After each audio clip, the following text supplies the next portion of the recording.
organized crime tore through the suburbs of Chicago, leaving violence and corruption in its wake. Prominent officials were seduced by greed and power, doing whatever was necessary to protect their interests. Everyone was on the take. FBI search It would warrant! fall on the FBI to weed out the corruption and to find the killer of an innocent woman.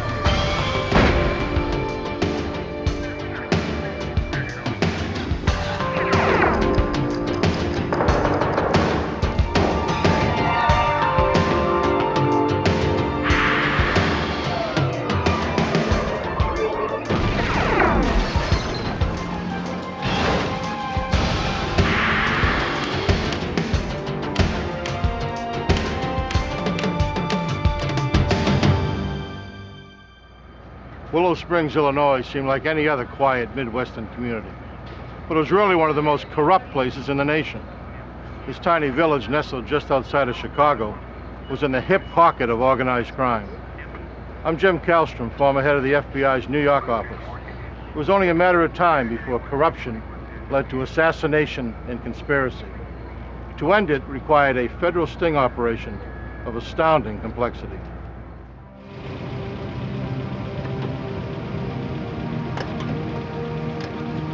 The bank of a sanitary canal in a remote industrial area became the site of a gruesome crime.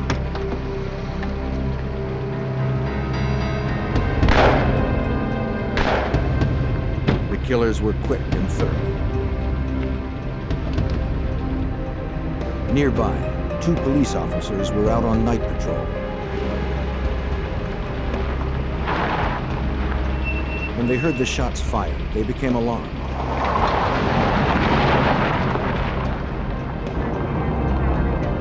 One of the officers drove towards the canal to investigate.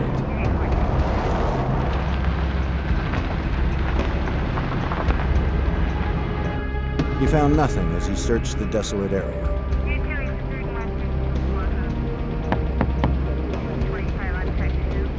Hey, Chief. Also on the scene was Willow Springs, Illinois Police Chief Michael I heard Corbett. it earlier myself, and I've already checked the area, so it's He too saw nothing. I got it covered. See you later.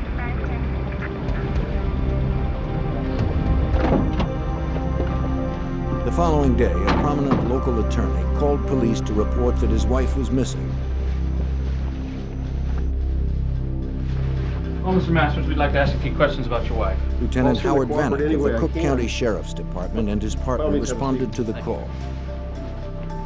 Attorney Alan Masters said that his wife Diane had been out the night before with colleagues and friends from a local college where she worked.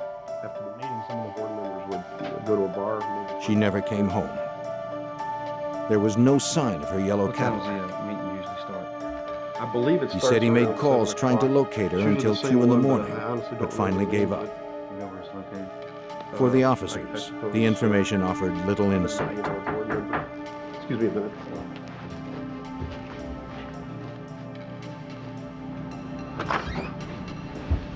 Can I ask some questions about Diane? Lieutenant James Keating of the Cook County Sheriff's Department joined the officers. Yeah, by all means, you can sit down. Sir, we were just asking Mr. Masters questions about his wife's disappearance.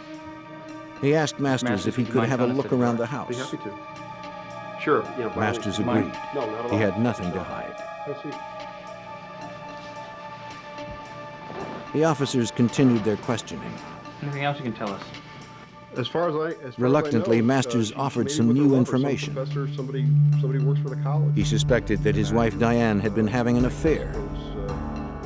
I have no idea Maybe who the he two is. lovers No, had I run don't- off together. I don't know who he is or what he looks like. I just have my suspicions.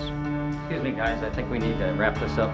Lieutenant Vanek wanted to investigate further and look around the house himself. Sir, I think we need to take another look around in here. Husbands are always suspects when their wives I look disappear. around. There's nothing Sir, here. we need to look around. It's time to Something's go. missing here, Let's sir. go now. But Lieutenant Keating intervened. He Sir, wouldn't procedure allow is it. 2 investigators always check out the scene. In his I mind, think it's everything time had to checked go out. now. Let's Sir. go now. Vanek was upset. He didn't know why Keating would undermine his investigation. Outside, Keating confronted Lieutenant Vanek, telling him to back off. There's no cause of As far as he was concerned, Masters was not a suspect. But Vanek didn't buy it, and he let Keating know. Just as the two men were about to explode, Willow Springs Police Chief Michael Corbett arrived at the scene. Look, easy. Come on, guys. Supposed to be on the same side. Come on, man. Keating would have the final word. Vanek, you're off the case. Forget it. You're off the case, man. You got that?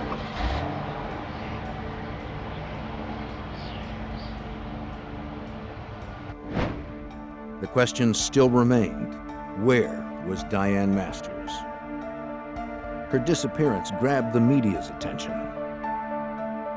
And Diane, if you would, please come to She had been very active in the local community. Diane had worked hard to help open a shelter for battered women.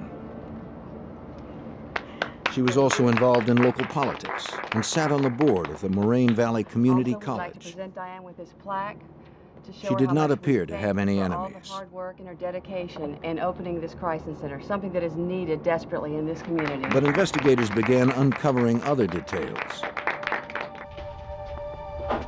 It was reported by Diane's friends that her husband was controlling and abusive, and that Diane was planning to file for divorce. Assistant U.S. Attorney Tom Scorza followed the case. We were pretty certain that what had happened here was that Diane and Alan had a regular marital dispute, sort of ordinary dispute, but that it had escalated into something much worse. Go ahead and send him in. Scorza's investigation soon revealed that Alan Masters was more than just a bad husband. It was rumored that Alan Masters had bribed local officials and police officers to secure favorable outcomes for his clients. How'd it go? Very well, very well. Nothing to worry This about at corruption all. extended right to the top of law enforcement. Allegedly, Masters frequently enlisted the help of Chief Corbett. I don't hear about this anymore. It'll be worth every penny.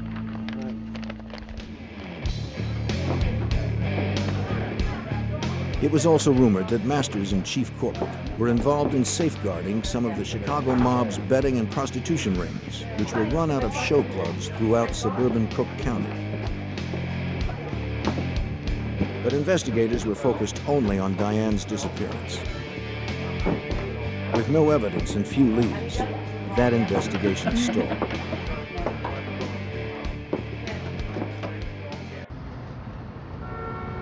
Unaware of Alan Masters or his wife's disappearance, the FBI had already begun an independent investigation into the mob-controlled rackets of the Chicago area. U.S. Attorney David Stetler worked with the FBI to help unravel the prostitution operation. Okay, thanks. At that time, there were a number of topless, bottomless joints that one could go to, and many of them were undercover fronts for prostitution. So you could go in, you could watch the naked girls dancing on the stage, and for a price, you could retreat to the back, either to a booth or a back room, and engage in one form of sexual activity or another with the dancers. The club owners knew that their customers would spend more on drinks and prostitutes if they could use their credit cards. But the patrons were reluctant. They did not want bills arriving at their homes or businesses with charges incurred from nightclubs with seedy names. The club owners found credit card transaction companies that were willing to process the charges using false but respectable business names.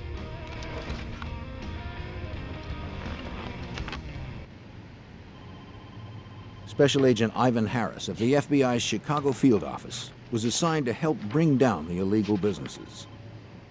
The scam was using various companies in order to launder credit cards through their business to make it appear that businessmen were actually eating at a restaurant or using a limousine service to incur the charges when in fact they were charges for prostitution.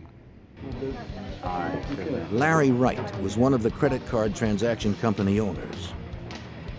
Wright would pick up the week's transactions from the clubs and process them through his company, National Credit Service, or NCS. One of his clients was a club owner named Joseph Marin, whose club was a front for a mob-controlled prostitution house. Wright wanted to expand his own operations. He approached Marin about setting up an illegal betting club. Marin was willing to help out the man who made him money. Wright would first need to pay protection money to local police in order not to be exposed and arrested. You feel pretty confident? Marin was the man who could arrange that protection. Wright was more than willing to pay. All right.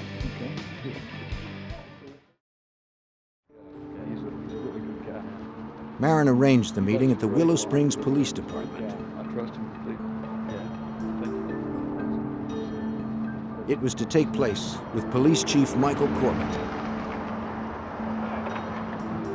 It was believed that Corbett had been handpicked by the Chicago mob boss to oversee and protect their interests in and around Willow Springs. The word on the street, of course, was that no one could do anything in Willow Springs without the permission of the Chief of Police, Mike Corbett. The message also was, from virtually anyone you would talk to, that he was so powerful, that he was so well connected, that nothing could ever be done about him.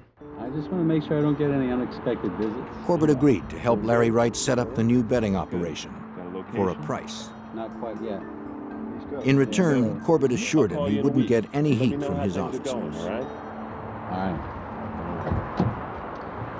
Larry Wright was well on his way. He returned to his office at National Credit Service, operated out of a nondescript office park location. Wright worked with two other staff members. Doing great. Very great. But these were not ordinary employees. NCS was not just a credit card transaction service for illegal activities. It was a front for the FBI. Larry Wright was actually undercover special agent Larry Damron.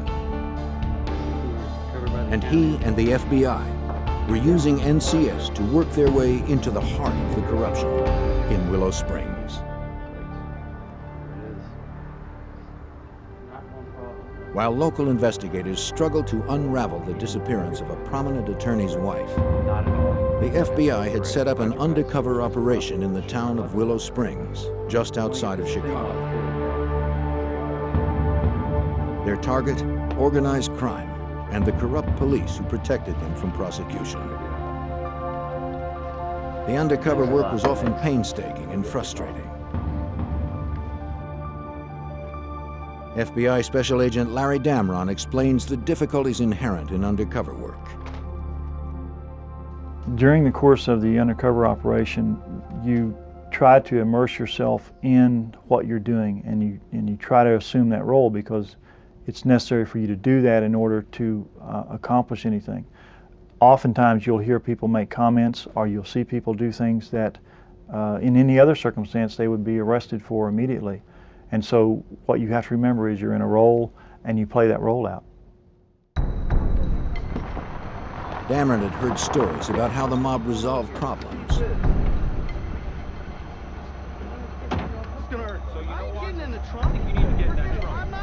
They were swift and violent, and their signature was unmistakable.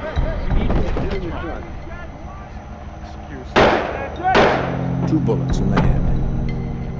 There was no room for mistakes.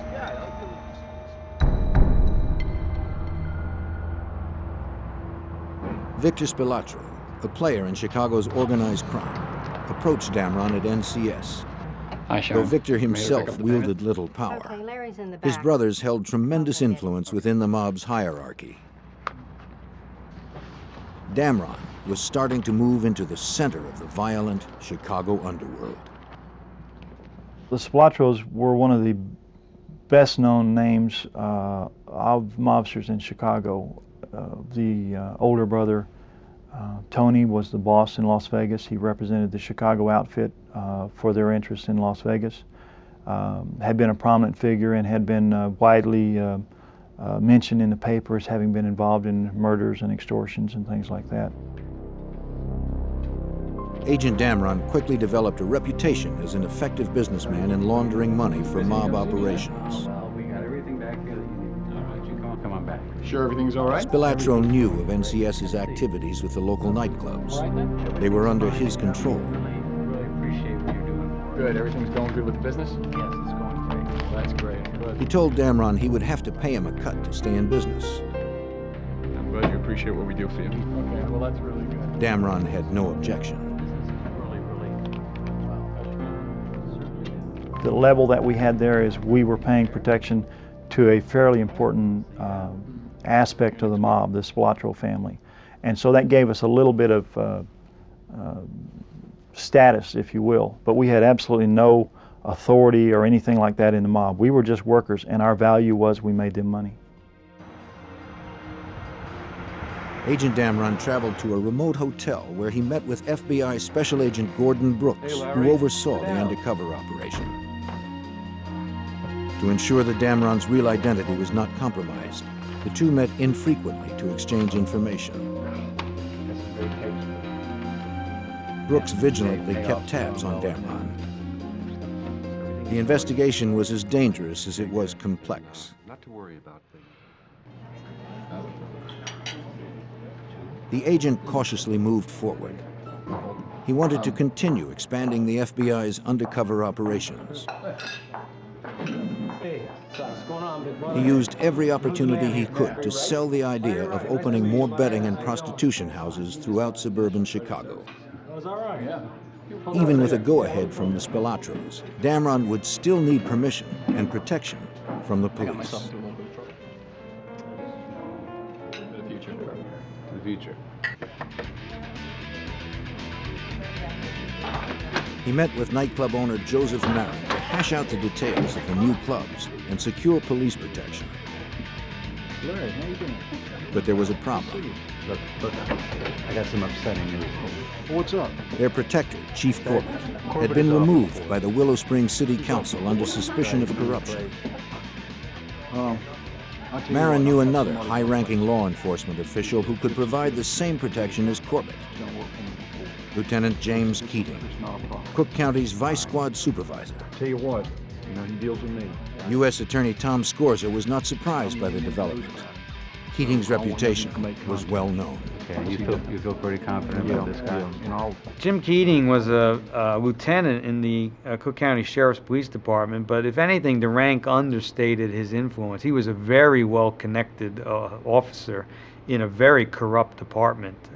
He had connections with people of higher rank who were also corrupt, and so he was a key figure. With Corbett out of the picture, the FBI shifted their focus to Keating. Damron met with him at a restaurant outside of Willow Springs. It allows me to really concentrate on my job. Keating said he'd have no problem helping Damron expand his operations. One thing we need to understand is if there's a situation that comes up. But any move Damron made would have to be approved by him. I make the decision when something goes down. He warned Damron to play it straight with him and his people. He told us that the one thing that he wouldn't tolerate was if someone double-crossed him. And he said if that happened, that they'd find us with our legs on one of the streets in the area and our head on another street in the area. As instructed by the FBI, Damron proposed another operation. A club that would be a front for prostitution. You're gonna hold on to this. He gave the lieutenant the first of many payments to ensure police protection. Looks like a bonus for the guys, huh? Before he left, Keating said he knew someone who might be able to help him. A lawyer named Alan Masters. Though he had no direct dealings with Alan Masters, Damron had heard the name mentioned by Chief Corbett. Well, I knew that Masters was a well-known attorney on the south side of Chicago, that he had a tremendous reputation for being able to get things done, particularly in the local court system, and the scuttlebutt was that he wasn't reluctant to pay bribes or to deal with people however he needed to. Damron continued his meetings with his case supervisor, Special Agent Gordon Brooks. Damron needed to know everything he could about Alan Masters and his relationship with Keating and Corbett. Now, you're in with Corbett. He's The FBI and U.S. attorneys quickly established a hierarchy within this ring of corruption. Okay, you're making your way up to Keating? Right. I want you to... Corbett was the king in Willow Springs, but anytime he had to do something that involved the broader Cook County, he needed to get the permission of Keating. And Keating always had to check with the ultimate fixer, Alan Masters, to make sure everything could be handled at the court level. I can maybe get Masters interested. As the extent of Alan Masters' criminal activity became clearer, the FBI began looking closer at his possible role in his wife's disappearance. The two distinct cases were beginning to overlap, and Damron's objectives were broadening. Authorities call 3 counties still. He was a suspect in the disappearance of his wife. It was thought that if we could develop a relationship with him, there might be something there that would come to light and might be of some benefit to that investigation. Damron learned that Alan Masters allegedly made payoffs to several area judges in exchange for favorable decisions. Now, we need to have that hearing on the Sanderson case. It needs to go our way. Do we have an understanding of that, Judge? Agents speculated that Diane might have witnessed her husband's illegal activity and threatened to expose him. I think we can come to terms with that. Right this way, sir.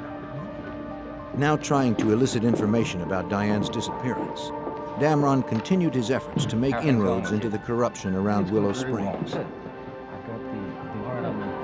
He met with Keating several weeks later to follow up on his plan to open a show club. A good manager lined up. Again, Keating mentioned that his friend Alan Masters could help. Can take care of that. He's a real fixer. Damron took the opportunity to bring up Alan's wife.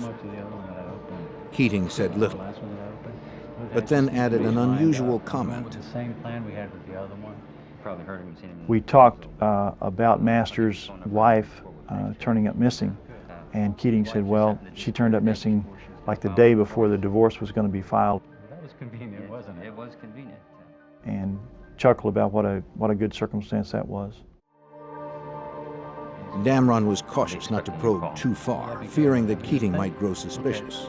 You've known this fella for a long time? Yeah, I've known him for a while. I've worked with him before. Sure, he can do. As the meeting ended, Keating handed over Alan Masters' phone number, saying the lawyer was expecting his You call. won't be implicated. I just need to make sure lined up. I'm going with the same. He proceeded to set up the meeting with Alan Masters. Hello? Mr. Masters, how are you? This is Larry Wright speaking. The attorney agreed to help push through all the necessary permits and legal documents, which meant bribing officials and securing protection. Yeah, we've been working pretty hard on it for a while now.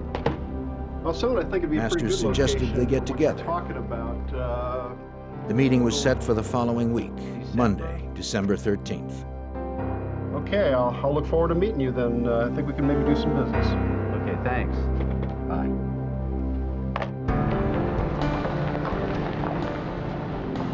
Before the meeting would take place, however, a police officer on routine patrol near the sanitary canal area in Willow Springs noticed something unusual. Tire tracks led directly into the canal. He immediately called for assistance. Little did he know that the lid was about to come off the underworld in Willow Springs. Find these trucks out here and mark. While the FBI continued their undercover operation in the Chicago suburb of Willow Springs, an officer out on routine patrol made an alarming discovery. Tire tracks leading directly into the sanitary canal. Police officers and a dive team responded to the site.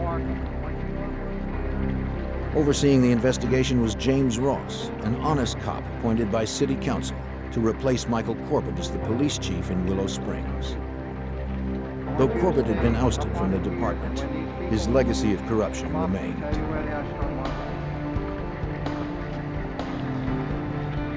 Below the surface, divers found a virtual underwater parking lot. 82 cars lined the bottom of the polluted canal. U.S. Attorney Tom Scorza believed he knew why the cars were there. And who could make a profit by allowing them to be dumped without a police investigation? Those are known as insurance give-ups, people who want to collect money on their car when the car is not worth very much anymore will find a way of losing the car and then reporting it stolen and collect the insurance. My belief was that Corbett had been the approver of all of the dumping of the cars in the Willow Springs Canal. By nighttime, a third car had been dredged up, a yellow Cadillac. The license plate on the vehicle, DGM-19, was well known in Willow Springs. It was the tag registered to Diane Masters. Lieutenant Keating of the Cook County Sheriff's Department arrived at the scene. Chief Ross was surprised that Keating, a vice cop, had been notified. He asked Keating why he was there. Keating had no response.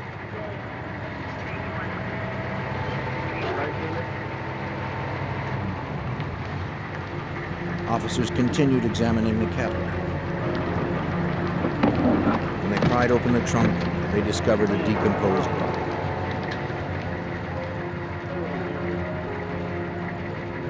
Ross immediately ordered that the car and the body be taken back to a city garage where they could be thoroughly examined for clues.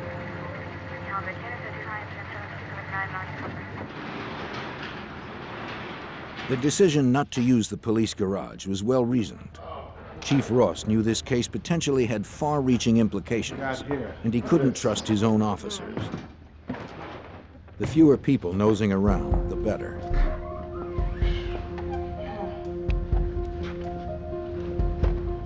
State police began to scour the car and the body for evidence.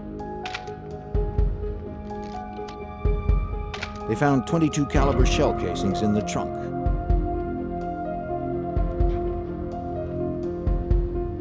The keys were still in the ignition.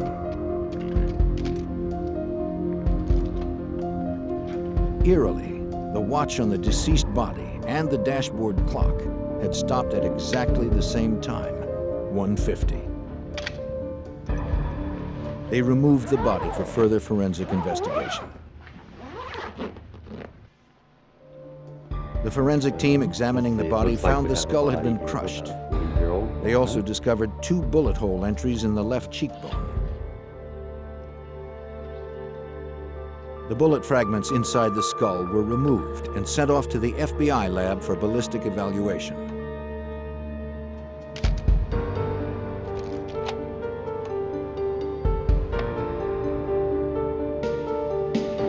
Dental records confirmed what everyone believed. The body found in the trunk was Diane Masters. The 9-month investigation into Diane's disappearance was now a homicide investigation. Come on in. Chief Ross called in Cook County Detective John Reed to work the homicide. He was to team up with the FBI, who was now taking over the murder investigation. Detective Reed was not to trust even his closest friends in the department. He was told that through the FBI undercover operation run out of NCS, law enforcement officers were being investigated for corruption. And some had ties to Alan Masters, who was now a firm suspect in Diane's murder. All right. We were just talking about As Agent Harris and Detective Reed initiated their murder investigation, Agent Damron continued his undercover operation. As we agreed today to set up a time and place for our meeting. He called Alan Masters to confirm their meeting to set up the show club. I'm jammed. I expect to be in court all day tomorrow. I'm sorry. Well, Masters was evasive and next seemed week's distracted. Okay too, if that's okay with you. Maybe we can work something out then. Just give me some time. He canceled the meeting. Okay, thanks, Mr. Wright.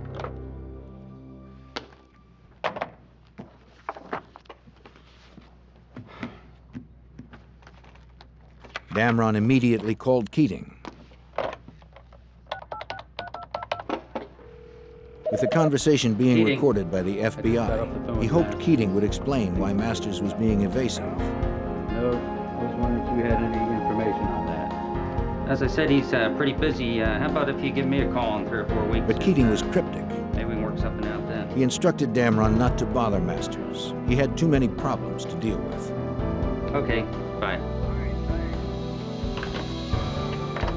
the new show club would have to wait.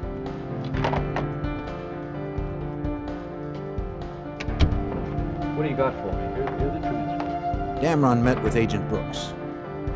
Masters and Keating both appeared nervous since Diane's body had been discovered. But that was hardly enough evidence to prosecute either of them for murder. Perhaps Damron had overlooked something. He handed over his tape-recorded conversations with Keating. This is gonna nail him. We're gonna get him. Can you play that again, please?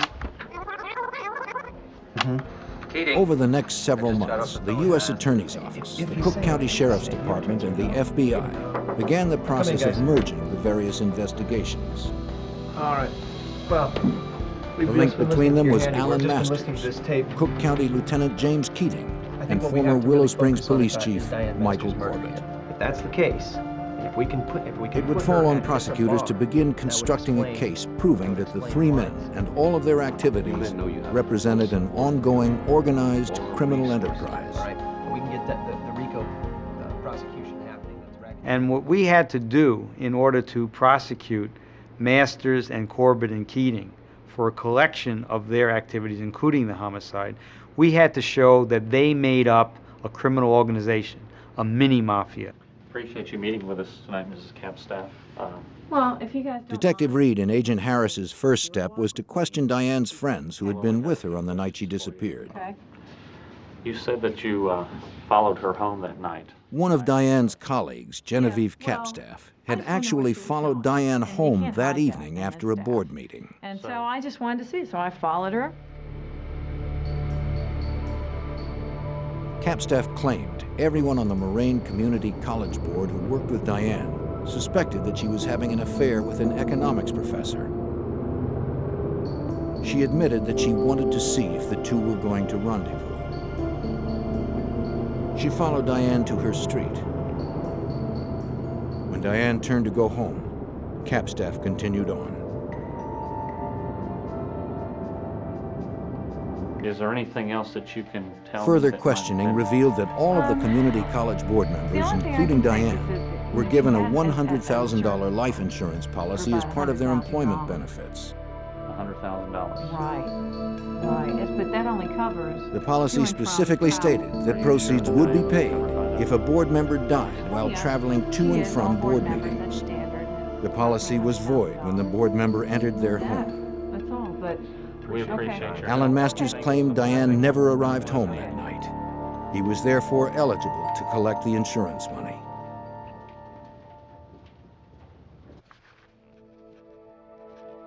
Several months before Diane's body was discovered in the trunk of her car, Masters filed a claim with the insurance company. After filling out all the paperwork, he sent it off. Though Diane's fate at that time was unclear, Masters had a judge declare her legally dead.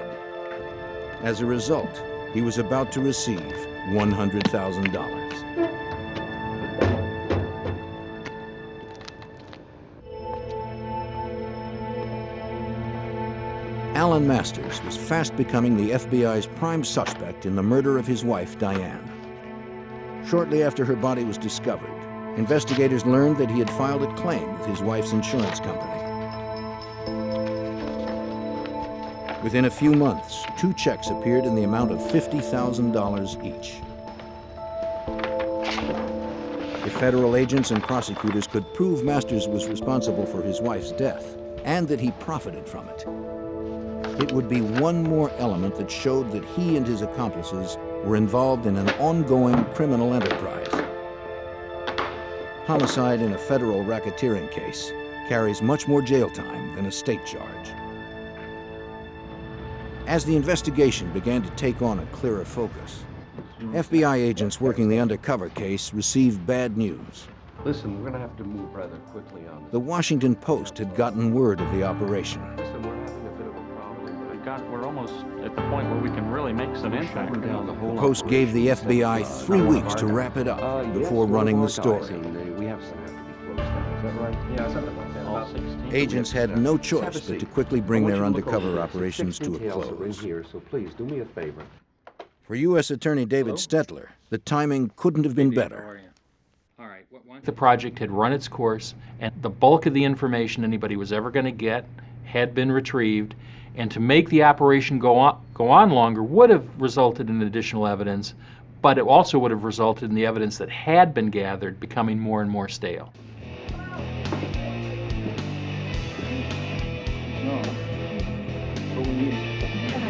Agents had meticulously pieced together the web of corruption that extended to the nightclubs under mob control. Now it was time to shut them down. Yo, FBI, open the door. Open the door. The FBI hit all of the clubs on the same night with massive force. Several hundred officers and agents raided over a dozen clubs throughout Cook County, including those in Willow Springs. Stay right here. Go on in, fellas. Stay right here. Sit tight. All right, hands behind your back. Inside the clubs, federal agents were able to collect volumes of incriminating evidence.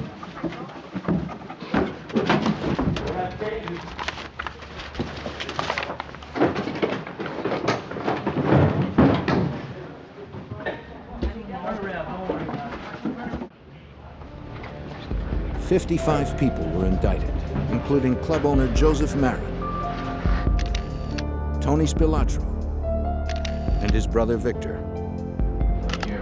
They were prosecuted in both the state and federal courts for extortion, prostitution, bribery, and racketeering. Several deputies from the Cook County Sheriff's Department and officers from the Willow Springs Police Department were also indicted and convicted for protecting these businesses. After 3 years of undercover work, the sting operation was now officially closed. What's your friend's name? For undercover Special Agent Larry Damron, it was finally time to leave the role of Larry Wright. I would say the finish was elation and disappointment at the same time. Disappointment that there were so many opportunities out there to identify other criminal activity. We knew that that it was a good job, that we had gathered tremendous amounts of evidence, and that we had a real insight into some of the criminal activity that was taking place that we hadn't had before. Alan Masters. Local authorities, the FBI, and prosecutors could now focus exclusively on the Diane Masters murder investigation. She said he hit her. They continued questioning her friends and associates, including the man with whom she was allegedly having an affair. There were other things that happened. Economics professor Jim Koselniak. He confirmed that he and Diane had a relationship. He also claimed that Masters had abused Diane physically, mentally, and emotionally. She lived in fear of her husband. Diane had told him she planned to file for divorce. Koselniak also had reason to fear Alan Masters. One night, Koselniak and Diane had met for drinks at a local bar. He recalled that Diane called home to check on her daughter. Instead of getting the babysitter on the phone, Alan unexpectedly answered. Alan? He suspected she was with her lover. I didn't know you were He was in trouble. irate and began to I threaten was her. calling to check on Andra. He vowed to destroy her.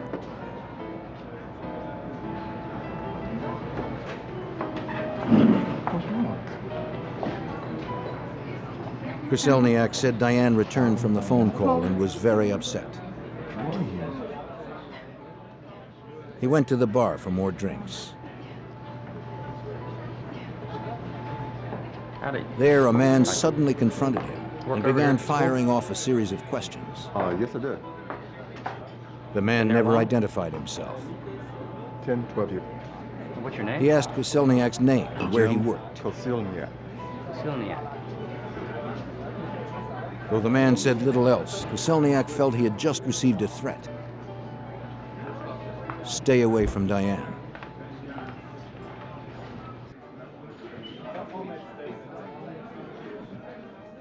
And Koselniak would later recognize the man as Lieutenant James Keating. restaurant. He said that on the night of Diane's disappearance, she had called him and warned him not to meet her for drinks. Again, different. So this was an unusual move on her part. They usually got together after her college board meetings. What was the tone of voice? Lately, she had been troubled by Alan's behavior. That they were going to another restaurant. Selniak which took her was, advice again, and canceled their They always plans. met at the same place. He never saw Diane After the again. meeting, it was always straight to RDG. As a matter of fact, they're on the way now. Agent Harris and Detective Reed continued to develop witnesses. Hey, let you come by. They discovered that Masters had hired a private investigator to keep tabs on Diane. That his wife Diane. We subsequently developed a cooperating individual named Ted Nakaza, who was a private investigator with Alan Masters. Masters had requested Ted Nakaza to place a bug on his home telephone number because he suspected his wife Diane was having an affair. I got a few tapes. Hey, what do you guys got for me? Nakaza told investigators the bug was successful in exposing Diane and Koselniak's affair. Good news. Ted Nikaza played back a telephone conversation, captured on tape, where Diane was talking in a highly sexual way with the boyfriend, Jim Koselniak. According to Nikaza, after playing the tape, Alan Masters declared his intention to kill Diane and to get Keating to make it look like an accident. Alan Masters wanted his wife murdered, and he had the resources to get away with it. You gotta stay cool. The FBI and local authorities continued to uncover evidence against Alan Masters and his associates that pointed towards a conspiracy to murder Alan's wife, Diane. Through a private investigator hired by Alan Masters, Diane's affair had been exposed. His wife was cheating. Alan's rage was out of control. Yes. But investigators had no hard evidence to charge him with murder. After an exhaustive 5-year investigation, that was about to change. He intended to have Diane killed. They uncovered a Cook County Sheriff's deputy who was willing to talk. Agent Harris. Deputy Jack Bachman had startling information. Keating brought me into his Bachman office. had been too afraid of the consequences of coming forward on his own. Did he say any more? He claimed that he had been approached to kill Diane. The offer had come through Lieutenant James Keating. Bachman had a series of conversations with Keating, and ultimately Keating asked Bachman if Bachman would be interested in the job of actually stalking and killing Diane Masters. Bachman said Keating offered him $25,000 to carry out the hit. And, Michael Corbett, the chief of police, had already agreed to dispose of the body. Bachman declined the offer. No, sir, I'm sorry. I can't get involved in anything like that. No, no, sir. Through Keating, Masters had clearly solicited a straight murder. up this meeting we just had in, Well, no, but he did offer me $25,000. This was one of the final pieces Prosecutor Scorza needed to bring an indictment. He said he wanted to eliminate her. I said, what do you mean? What we were able to show is that when Alan Masters decided to kill his wife, he simply was able to turn to the two police officers that he'd already been working with on corrupt activities and criminal activities. And that made the homicide and the planning of it and the solicitation of it, it made it an activity of the criminal enterprise. The pieces had finally come together. And Diane Masters. Investigators put together a likely scenario of Diane Masters' murder. She said she heard something. Alan Masters had found a hitman to kill Diane and her boyfriend when they met for the usual drinks after her college board meeting. However, Diane didn't meet with Koselniak that evening.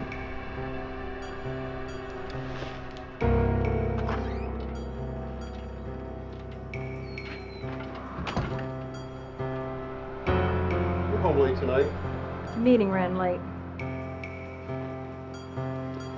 Furious, Masters took matters into his own hands. Alan Masters was at home babysitting their young daughter. He was setting up his alibi by making long-distance calls all night to prove that he was home. He never expected his wife to walk in the door. She did. She began the process of getting undressed, and he hit her with a blunt instrument, 2 blows to the head. Masters then called Chief Corbett, who came with an unknown accomplice to dispose of the body. They dumped Diane's body in the trunk of her Cadillac. Corbett then drove away with the accomplice following him. Masters remained at home with his daughter.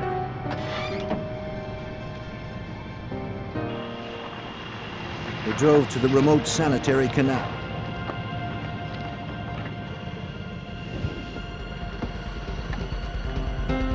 Diane's watch was reset to throw investigators off the trail should her body ever be found. They then fired 2 shots into her head. They wanted it to look like a mob hit.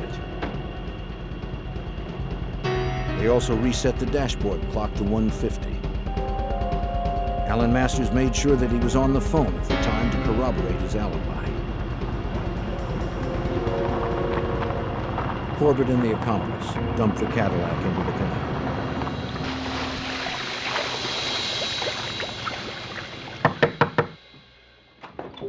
In June of 1988, 6 years after Diane's murder, investigators brought charges against the 3 conspirators. Former police chief Michael Corbett was the first arrested on federal charges of racketeering, bribery, and conspiracy to solicit and cover up the murder of Diane Masters. Special Agent Ivan Harris tried to elicit a confession. Mike Corbett subsequently confessed that he was in fact the person that had put Diane Masters' car in the canal. He disavowed any knowledge, knowing that she was in the trunk of the car at that time.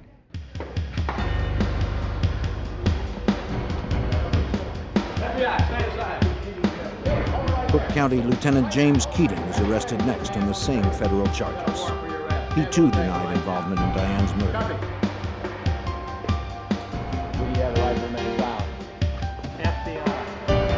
And finally, Alan Masters. In addition to racketeering and bribery, the indictment against Alan Masters charged that he planned, solicited, and aided and abetted the murder of his wife. If you wish one. Prosecutors would not have enough hard evidence to charge any of the conspirators with the actual murder of Diane. Prosecutor Tom Scorza was able to successfully tie all of their criminal activities together for the jury. Masters was convicted on all counts. Collecting the $100,000 insurance money after having his wife murdered also made him guilty of mail fraud. He received a total of 40 years, effectively, to the end of his life. Former Chief Michael Corbett received 20 years. James Keating was convicted and sentenced to over 30 years. The Masters case was special in my experience because there was no one single piece of evidence proving guilt. What there were 1,000 little pieces that made a mosaic. That was made the case intriguing. It made it very difficult to present. It made it a challenge to present to the jury, but it made a terrific story because in the end, the jury could see how one little piece from over here and one little piece from over there made a picture. And the picture was a plot among 3 fellows who had been involved in a lot of criminal activity to do their ultimate criminal act, murder Diane Masters. Watch yourself. The undercover investigation that Agent Damron oversaw, and the work of several other FBI agents, exposed a deeply rooted corruption throughout Cook County and brought it to its ultimate demise. By weeding out these pockets of corruption, the people living in the suburbs of Chicago no longer have to live with the lawlessness that threatened to destroy their community.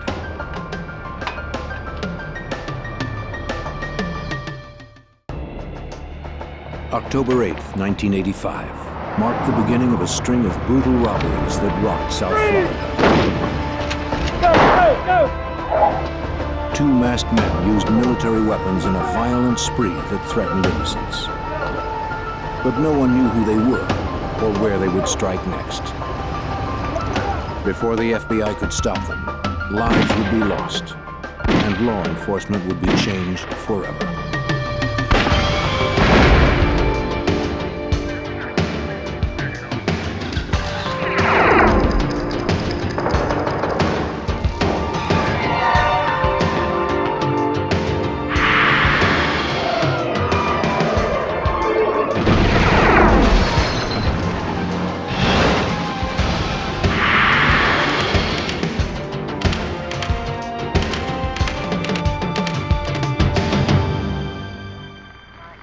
In Miami, a gang of robbers targeted banks and armored cars.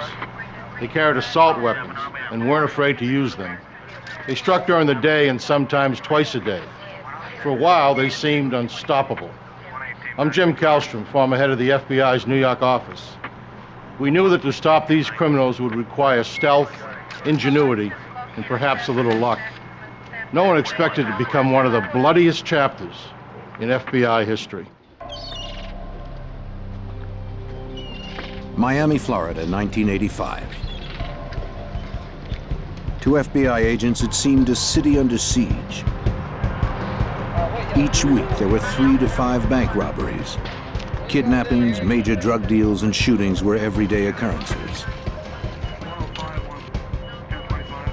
But just when it seemed things couldn't get any worse, a new breed of outlaws hit the streets and turned the Miami crime wave into a war.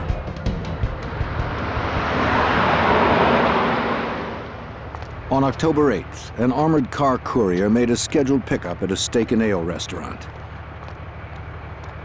The driver waited for his partner to return, unaware that 2 heavily armed men were also waiting nearby.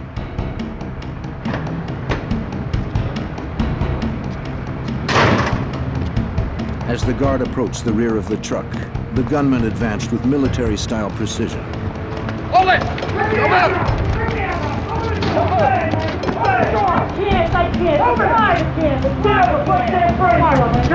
the door. Tell him to open the door. The driver refused to open his door. He drove away, following company policy.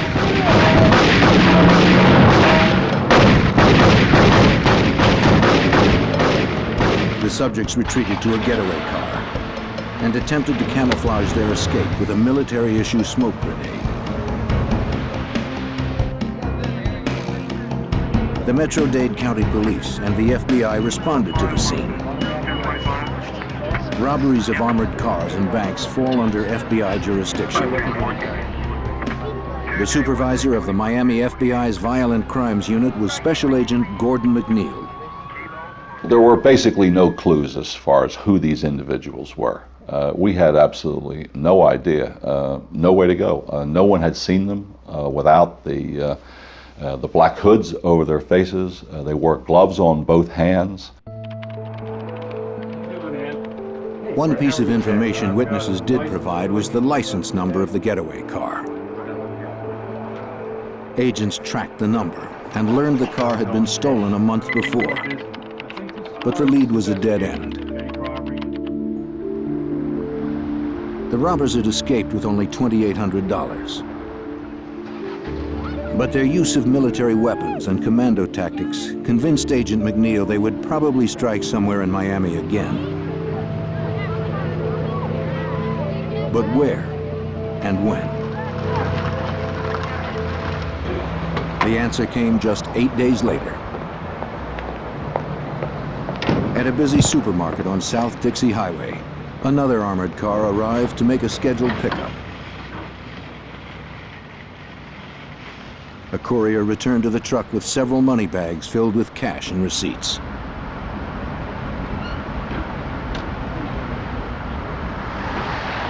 He never saw the car that came around the corner.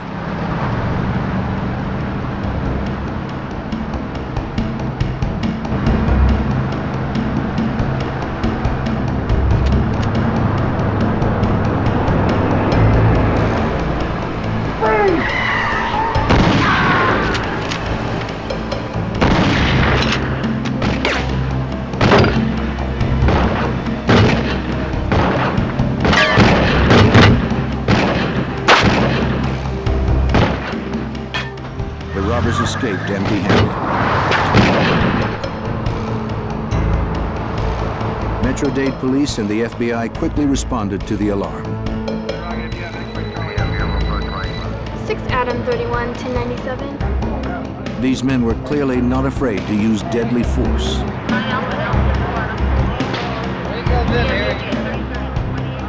The courier would later die from his injury. While he was taken to the hospital, agents interviewed his partner.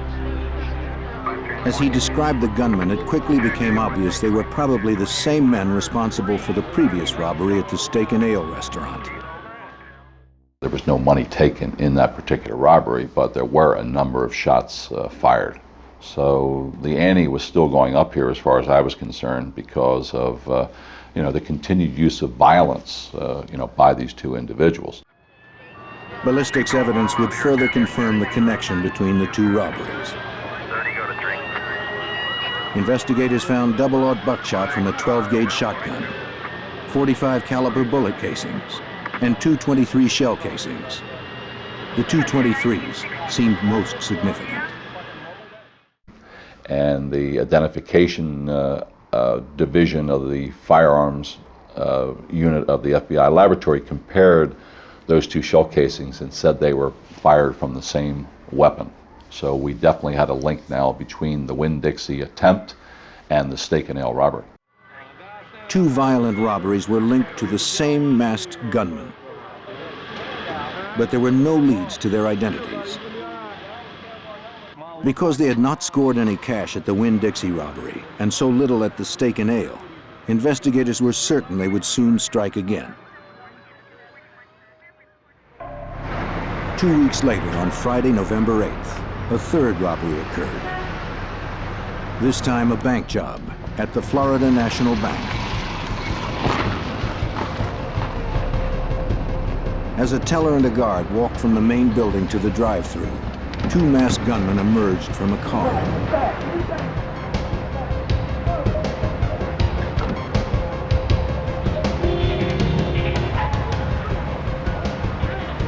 At gunpoint, they ordered the teller to open the door to the drive-thru. Get it open now! She tried to comply, but there was a problem with the key.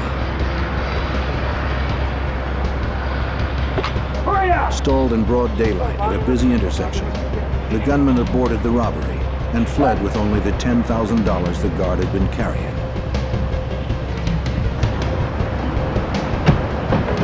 Within minutes, local authorities and the FBI Violent Crimes Unit responded to the scene of the crime. Just a few blocks away from the two previous robberies. This pattern was starting to develop that all these crimes were happening in this same general area along U.S. Highway number 1. FBI interviews with the bank employees confirmed that the robbers were the same pair who'd hit the armored cars. Maybe they figured a drive-through bank would be less heavily fortified than armored cars, easier sources of cash. There was no higher priority in this case. We had to find these guys, and we had to get them off the street before they killed more innocent people. But just an hour and a half later, they hit the Professional Savings Bank only 18 blocks away. Get your hands up! Get your hands up! Get on over there! Get out of the ground! On the ground now! Get out now! Get out! Get out! You, come here! Come on over here! Come on! You, come over here! The robbers quickly took control of the lobby. At gunpoint, both customers and employees quickly followed their orders. With their masks and high-powered weapons, no one doubted they meant business. Face down! Face down!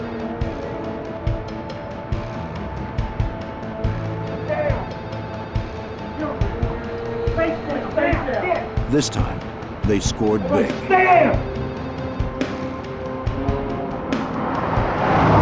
They raced off with over $41,000, delivered earlier that day by Wells Fargo. They escaped in yet another getaway car, a Chevy Monte Carlo.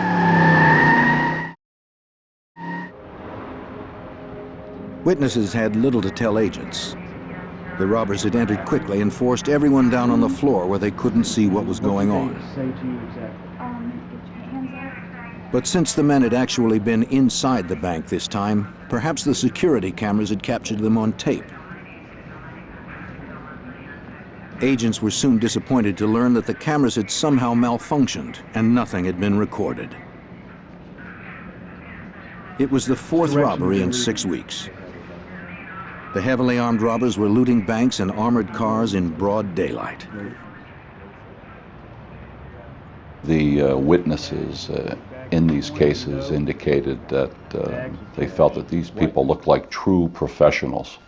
The way they walked, the way they talked, the way they carried the weapons.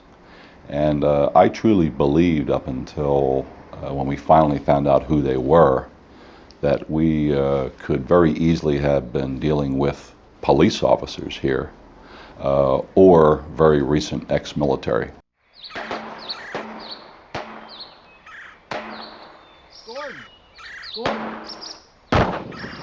With such violent criminals on the loose, agents honed their own skills on the firing range. They worked the case relentlessly, exchanging whatever slim leads they had. But nothing panned out. 2 months went by without another robbery, and still there were no leads.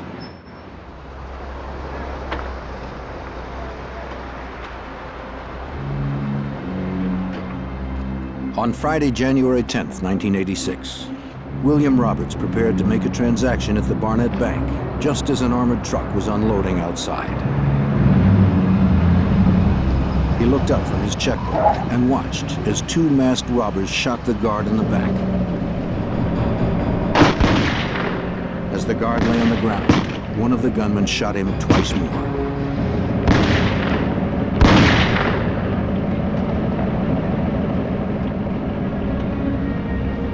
This was the robbers' 5th heist in just 3 months, and another big hit. They fled with $54,000.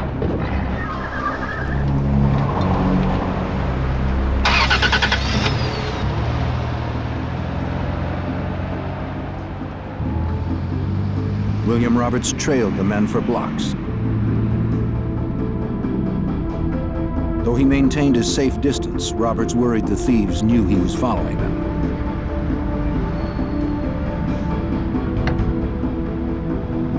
Still, he stayed on their tail and noted their license tag and car model.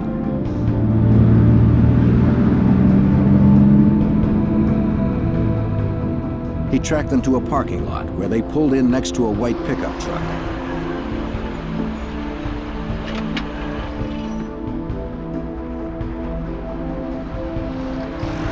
Roberts parked across the street and continued to watch them.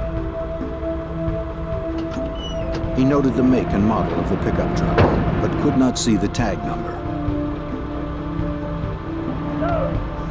After driving off, Roberts would flag down an officer and tell him the story.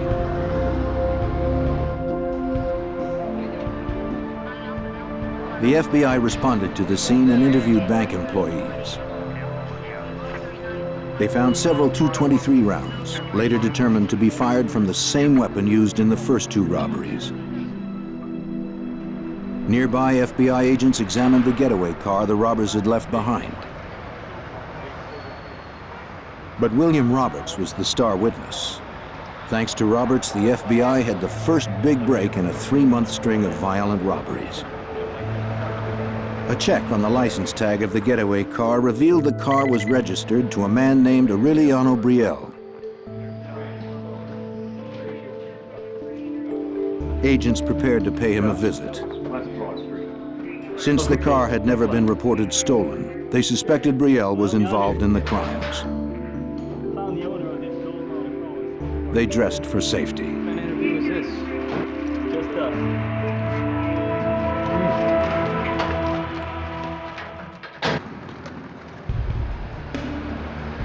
In Miami, the FBI had been tracking 2 masked gunmen who had been robbing armored cars and banks, already killing 1 guard. Now agents had located the registered owner of one of the getaway cars. On January 14th, Special Agent Morellis and a partner arrived at the home of Aureliano Brielle, the registered owner of the car. A woman opened the door.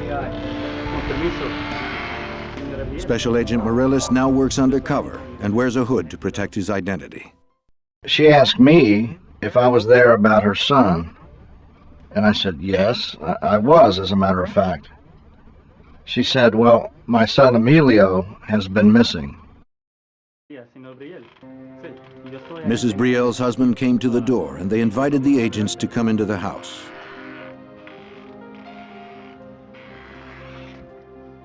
Mr. Brielle explained that his son Emilio had disappeared 3 months ago with the family car, which he borrowed to go target shooting in the Everglades. The Brielles had filed a missing persons report, but heard nothing. They had hoped the agents brought news of their son. But both the Brielles and the agents would be disappointed. The FBI knew nothing of the young man's whereabouts. And as the interview progressed, Agent Morellis grew certain the Brielles knew nothing of the robberies. The conclusion at the end of the day was that the Brielle family was not involved. They were victims. Their car had been stolen and their son was missing.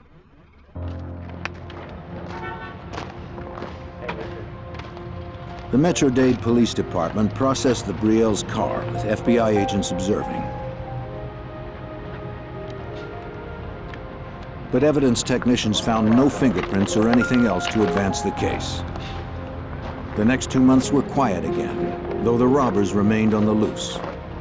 Agents worked other cases as they continued to mine every possible resource for clues. Then on March 14th, Special Agent Ben Grogan told a skeptical Agent Morellis about a newspaper article he believed was related to the case. Show up in the next heist. I guarantee it. That car right The there. article reported the attempted murder of a man named Jose Collazo 2 days earlier. Show up. Watch. 2 men had shot Collazo multiple times. Then they had stolen his gun and his car, a black 1982 Chevy Monte Carlo. Guarantee you I'm right. Grogan swore that the vehicle would be the bank robber's next getaway car. While it seemed to some agents nothing more than a hunch, they respected Grogan. Car and disappeared. Shot him 4 times with the arm, through the face. At 53, he was a career agent with 25 years on the job, including time as a SWAT team leader. Is he still alive? Yeah, he got up, walked 1.5 miles to a convenience store, made a phone His colleagues called him the doctor because he could do jobs no one else could do. What do you think? Check on these plates. So they took a chance on his hunch. Get on it. Good job. Mr. Collazo, tell me what happened. These 2 guys. Grogan and another agent visited Collazo in the hospital. They were 2 white males. 2 white males. Collazo was in rough shape, with wounds to the side of his head, his arm, and his back. But he managed to tell the story of his nightmarish afternoon in the Everglades. Collazo had gone to a recreational trail near a lake, where gun owners often practice target shooting. He was firing his .22 when 2 men drove up beside him. How you doing?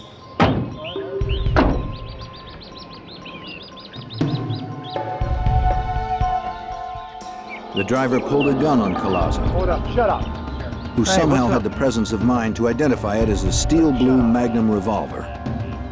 Shut up. He pegged the other man's rifle as a Ruger Mini 14. Shut up, shut up. Give him the gun. Give him the gun. When the assailants demanded Collazo's guns, Now car, give him and your wallet, billfold. he complied. Now back on up. Back up. Give you everything. Back up. Shut up. But they shot him several times anyway, Back up. at close range.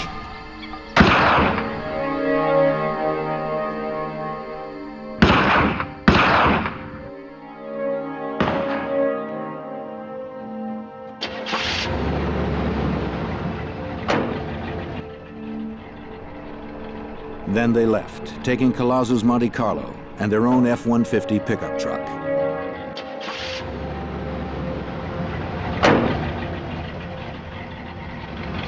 As they drove off, they believed Collazo was dead.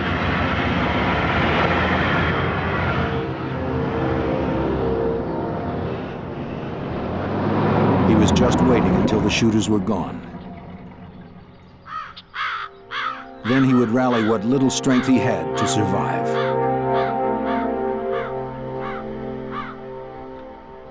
Collazo had to make a decision as to whether he would try to live or just lay down and die.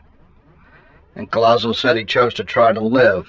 So he picked himself up out of that lake and walked almost a mile after being shot 3 times to seek help.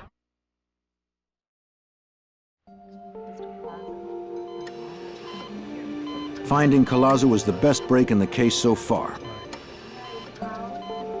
He provided the single clue no witness until now could offer: a description of the suspects' faces.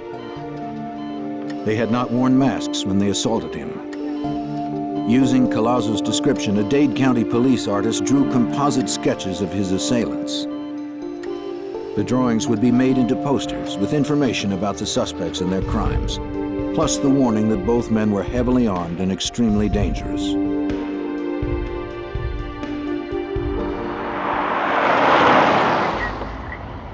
Retired Special Agent John Hanlon, a 22-year FBI veteran then assigned to the Violent Crimes Unit, remembers what Collazo said. Collazo was able to give a description of the guys. He told us about the white pickup truck. He was shot in the same general area as we thought Emilio Brielle had disappeared. In the coming days, agents stepped up their efforts. They conducted a grid search of the streets crossing South Dixie Highway in the vicinity of the bank robberies. I got the agents together. After I told them what I had on my mind, they looked at me like I was crazy. But I said, I want you to go down between 88th Street on South Dixie Highway and 185th Street and come up with any license numbers on white Ford F-150 pickup trucks. Something just told me in my gut that perhaps, who knows, we're trying to make our own luck. What is it, 1 million to 1, 10 million to 1? I don't know. But they came back with the license numbers of 10 white Ford F-150 pickup trucks. Computerized checks of the license numbers would reveal the owners' names. Agents would then request driver's license photos from the Department of Motor Vehicles. Perhaps if Collazo saw the photos, he could identify the truck's owner. But in 1986, technology was slow, and before the photos came back from the DMV, the robbers struck again. On Wednesday, March 19th, just 1 week after Collazo's assault. Get your hands up! Get your hands up! Turn around! Get out! Get out! Get down! On the floor! Both of them! Come on out! Get out! The thieves hit another bank on South Dixie Highway. Back up! Get out! Come on! Get out! Give me the bag! It was their 6th hit in 5 months. Give me the money!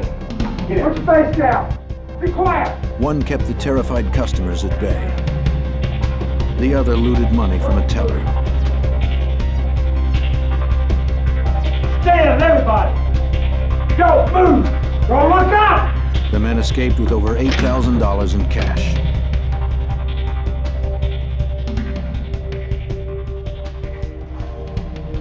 As customers and employees recovered from the assault, an off-duty customs official who had seen the robbers flee called police. He'd noted the make of the getaway car, a black Chevy Monte Carlo, and the tag number, NTJ 891. Just as Agent Grogan had predicted, it was Jose Collazo's car.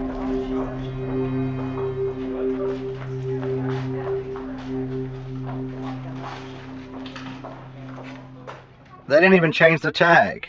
And we're not really sure whether they were, well, we're pretty sure they weren't that stupid, but we speculate that in their minds, you know, they were these hard men. And we think that they were probably just saying, hey, in your face, police, you know, come and get us if you can.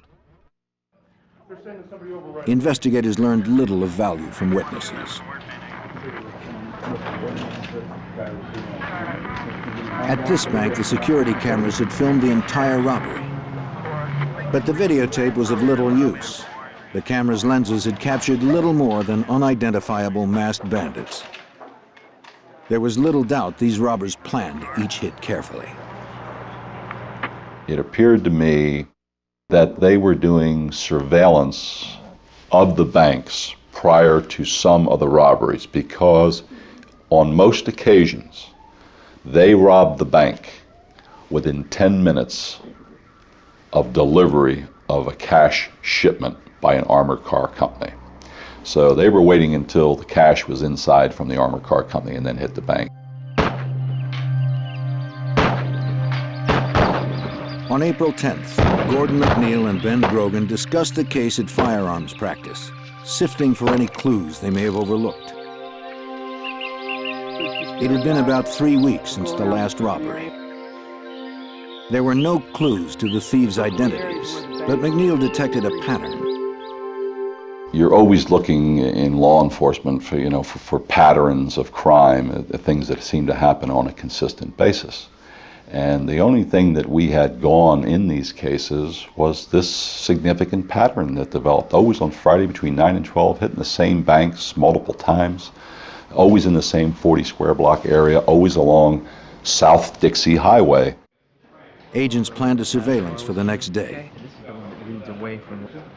They would fan out to patrol the area where the robbers had struck so often. Hey guys, you got a minute? Yeah.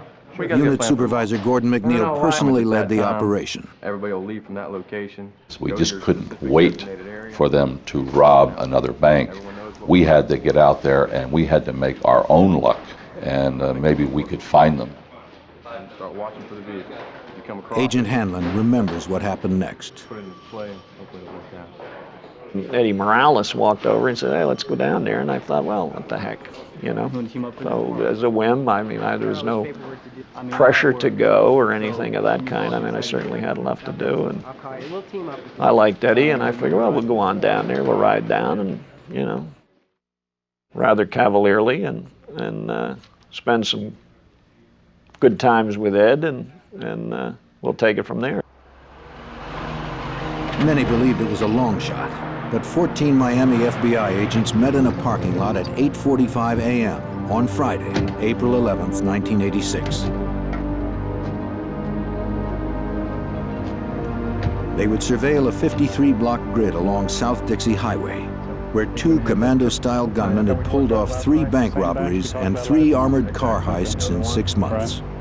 The suspects were described as white men, of medium build, one with a handlebar mustache, both about 30 years old. They were heavily armed and extremely dangerous. They might be driving a black Monte Carlo, license number NTJ 891.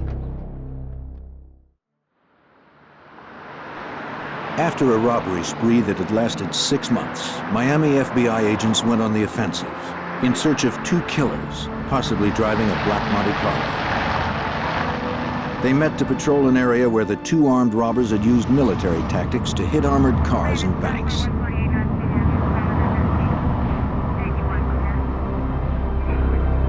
All would be stationed along the major thoroughfare of South Dixie Highway.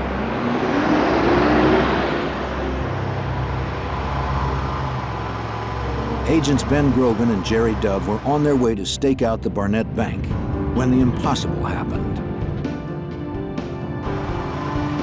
A car that fit the description of the suspect's vehicle pulled directly in front of them.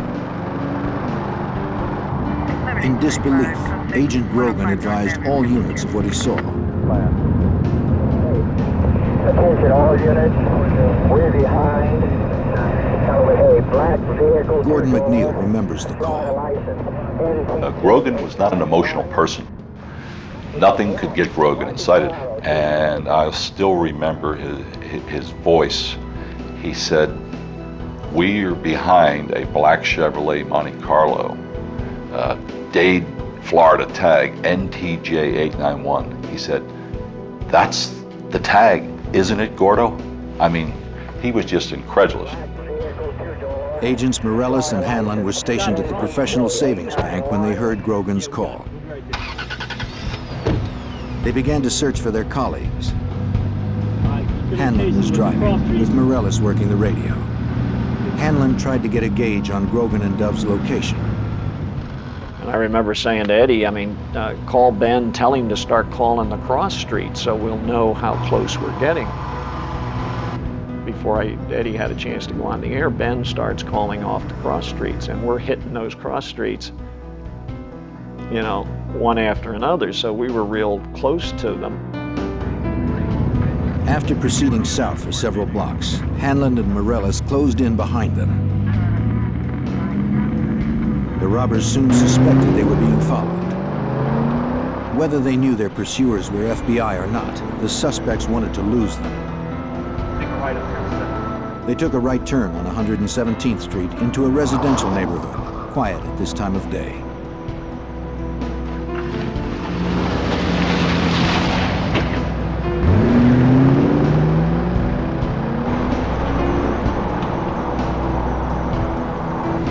Still following? Still behind us. They're coming.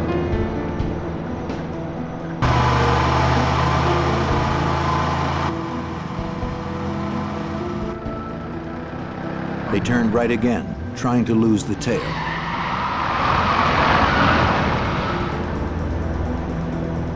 But the agents hung on, playing for time, as Agent Morellis recalls.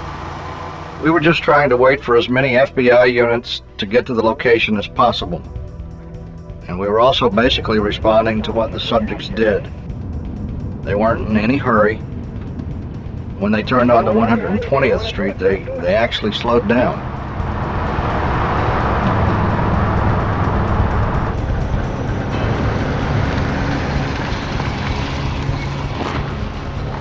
The caravan continued on, with the agents always concerned about endangering innocent bystanders.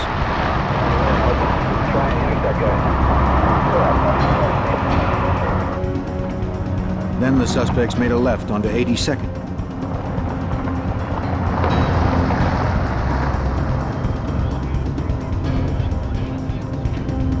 It appeared they were heading back to the busy highway, where civilians would be at risk should a confrontation turn violent.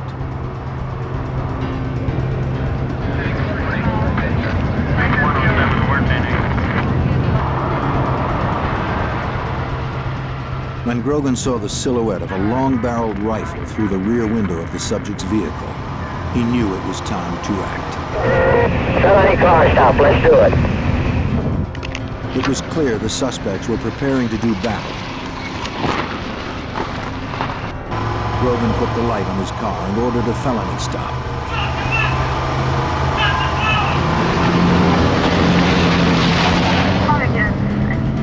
Grogan pulled alongside the suspect's car and ordered them to stop. The suspects ignored the order, and Grogan pulled ahead of them, blocking their escape.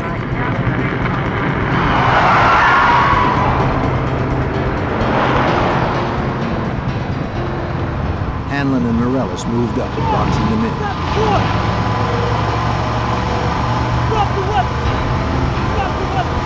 The sight made an indelible impression on veteran agent John Hanlon. And I'll never forget the man's face. I could pick him out today. He looked like your basic Western bad man. He looked very, very determined. It seemed the suspects were as desperate to prevail as the agents who pursued them.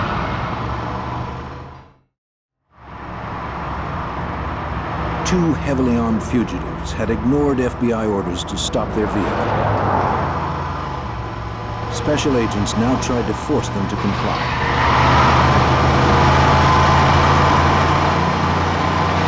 The last to catch up to the group was Agent Richard Manauzi. As he pulled behind the suspect's car, he saw one of the gunmen take aim at Morellis and Hanlon. Manauzi rammed the fugitive's car from behind.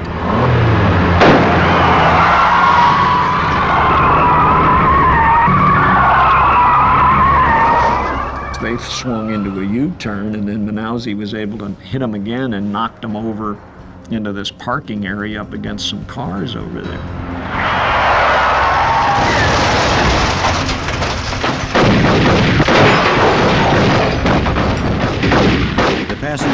opened fire with a Mini-14 assault rifle. Outgunned, Agent Manauzi crawled to cover. Agent McNeil arrived seconds later, firing at point-blank range.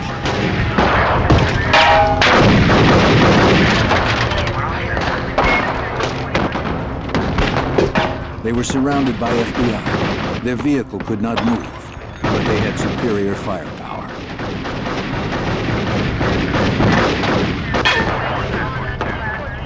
And they refused to surrender.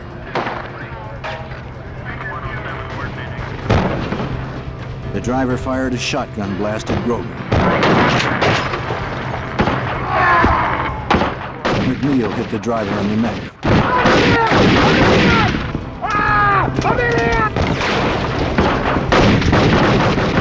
But the semi-automatic kept pumping out the rounds until one finally caught McNeil in the hand.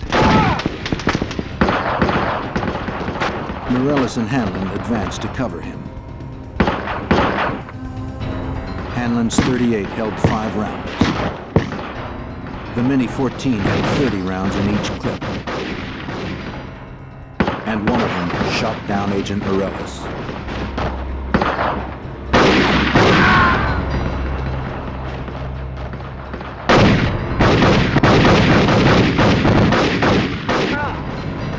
It was all one continuous recollection.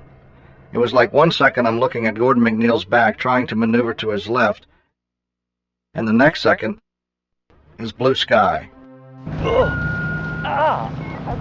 And I looked at my left arm, and my left arm was completely shattered. It was like roadkill.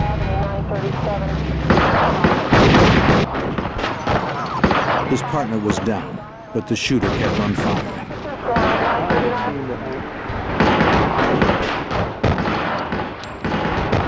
But when he tried to escape out the window, Jerry Dove hit him in the chest with his 9mm. But to Dove's horror, the man shot McNeil in the neck.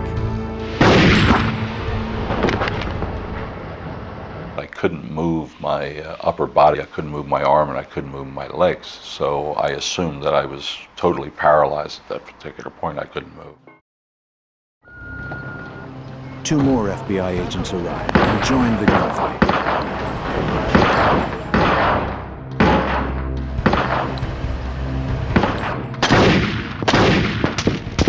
By now, the shooter had been hit 4 times, but he continued to advance and fire.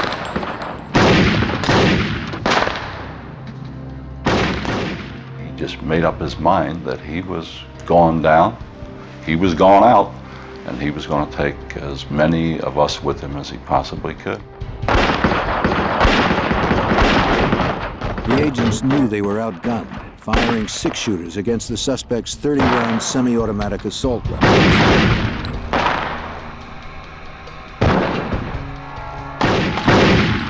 Dove and Grogan were forced to retreat behind their car to reload. Hanlon, too, reloaded. But the shooter kept on coming.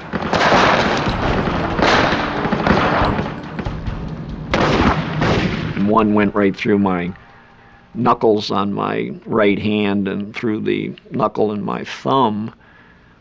A bunch of lead and whatever went into the back of my arm, and I remember my gun going flying. I said, "Ben, I've been hit." As Hanlon tried to retreat under the bumper, the gunman shot him in the groin.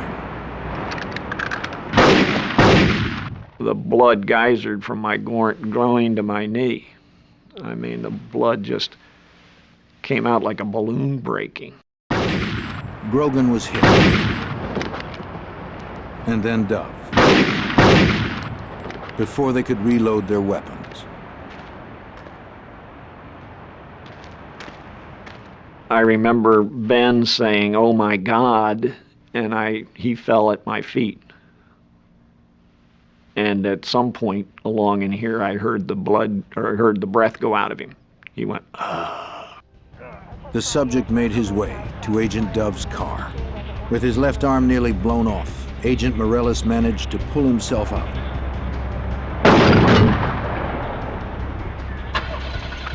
The shooter was trying to flee, and Morales had to stop him.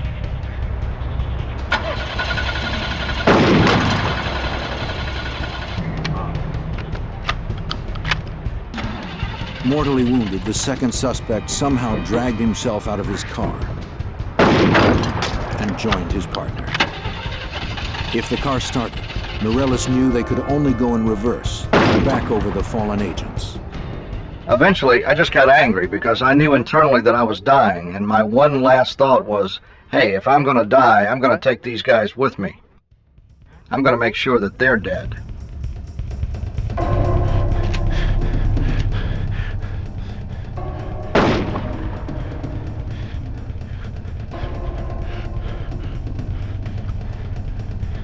With his shotgun empty, Morales changed to his revolver and staggered forward, firing at the subjects.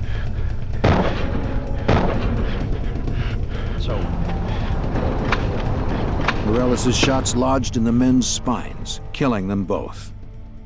It was a violent end to the lives of two violent men.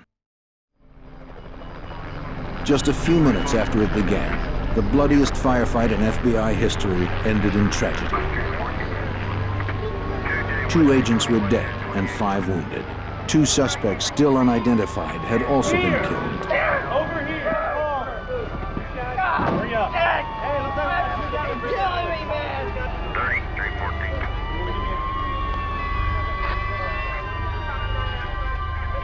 3314. Agent Jerry Dove lay dead. At the age of 30, he'd earned a law degree and fulfilled his boyhood dream of joining the FBI. He wanted to make a difference and had given his life trying.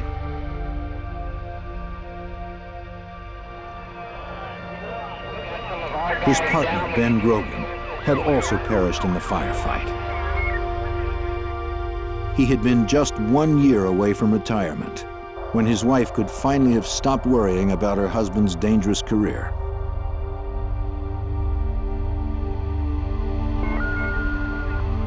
Crime scene technicians arrived at the site. Metro-Dade County Homicide Bureau Sergeant David Rivers was also there. Rivers had the Herculean task of reconstructing 5 minutes of living terror. That would take weeks. Well, we have to find out what happened. And you do that in various ways. You obviously speak to the agents that were involved, and they can tell you what each one of them did individually. And then part of that is to take those different statements as to what they did individually and match it up with the physical evidence. The wounds on the body, the bullet holes in the cars, where the guns are located, where the cars are located, and to reconstruct it to make sure everything's exactly interpreted properly. Technicians recovered 143 bullets fired from the fugitives' weapons. Questions that had plagued agents for so long were finally being answered. The Ruger Mini 14 rifle used to kill agents Grogan and Dove would match the .223 bullets found at some of the armored car and bank robbery scenes. In fact, the FBI crime lab could now forensically link the killers with several of the earlier heists. And from fingerprints, the agents soon identified the subjects as 32-year-old Michael Lee Platt and 34-year-old William Russell Maddox. But one question remained. What kind of men had wreaked this destruction, and why? Agents could not have been more surprised by what they learned from the killer's friends and neighbors. Instead of outlaws living on the edge, prepared for the ultimate confrontation, Platt and Maddox were known as quiet family men. Photos showed their families relaxing together. Platt had a wife and 3 children. Maddox was a single dad. They were partners in a landscaping business. But further investigation gave up the lie of their double life.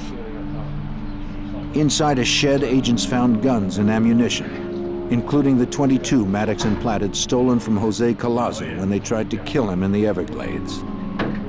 Agents would also uncover evidence of a bizarre murder pact in which the men may have killed each other's previous wives. No one had been charged in the two cases, but now they would be reopened. Within days, agents would confirm that Maddox and Platt had killed 25-year-old Emilio Brielle in the Everglades. A hiker found Brielle's skeletal remains in the Everglades, not far from where Collazo had been assaulted. Then another tragic footnote surfaced. Thanks a lot. Hey, how did that interview go for you earlier today? Special Agent Steve Warner received a package from the Florida Department of Motor Vehicles. In it was a copy of William Russell Maddox's driver's license. He was the owner of one of the white Ford F-150 pickup trucks agents had located a few weeks before. But there had been a delay in sending the licenses. If they had arrived April 11th or prior to that, Collazo would have been able to positively identify Maddox, and we probably would have been able to arrest Maddox, and also Platt, and 2 FBI agents wouldn't have been killed. But that's not the way the luck worked out in this particular case. The FBI investigation revealed that both of the killers had served in the military. Platt had been a ranger, a member of the Army's elite First Strike Force, which explained the pair's commando tactics, fundamentally different than training received by law enforcement. We don't have an acceptable body count in civilian law enforcement. We're taught one way, and that's defensive type shooting. You take cover, you do not take casualties. And then you look at the way Platt reacted that day. He reacted in a military fashion. He had the heavier weapon. He had the Mini 14 with a 30-round capacity. His back was basically against the wall. He had no place to go, so he advanced forward on our position, laying down suppression fire, and ambushed Grogan and Dove, who were behind the car.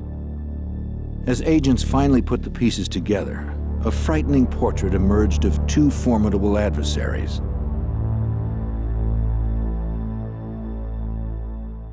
At the end of the shooting, Platt had 11 hits, Maddox had 6 hits. Platt was literally shot to pieces, and he kept fighting and fighting and fighting and fighting until he ran out of breath. He fought to the last. They were going to die, it's just they weren't dying fast enough. And they weren't prepared to lay down and die. You know? They weren't about to give up.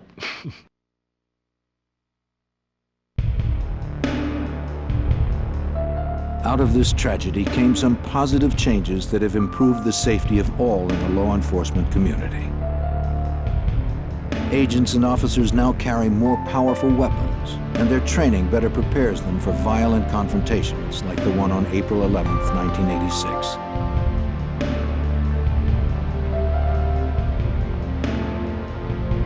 As hundreds mourned the deaths of 2 dedicated and selfless FBI agents, those in law enforcement have looked for meaning in the tragic events of that April morning.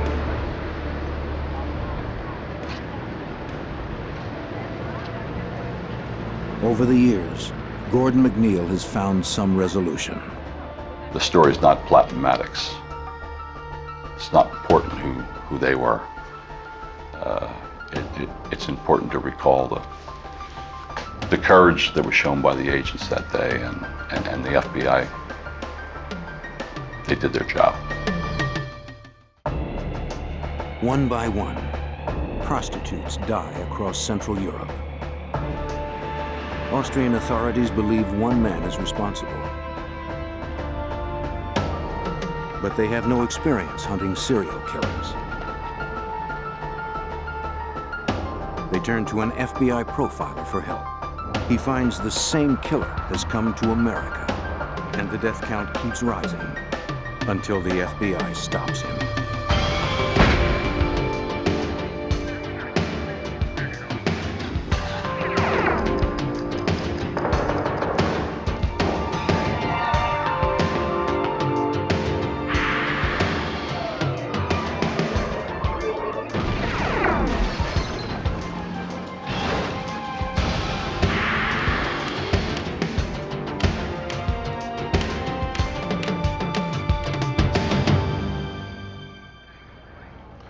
Beginning in 1990, Europe found itself in the clutches of a serial killer.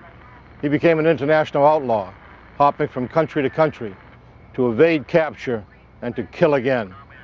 I'm Jim Kallstrom, former head of the FBI's New York office.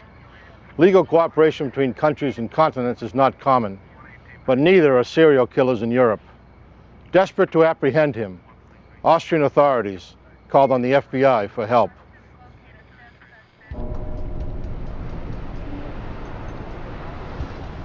In Austria, the exchange of sex for money has been legal for years.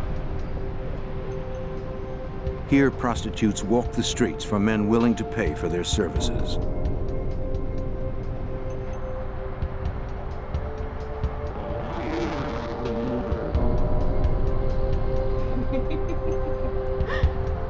Throughout most of the 1980s, Heidemarie Hammerer worked in the city of Bregenz as a prostitute. A licensed professional for almost 10 years.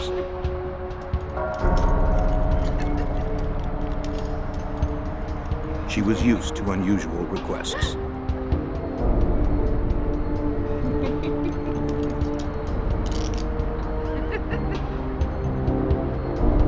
But on the night of December 5th, 1990, a customer went too far.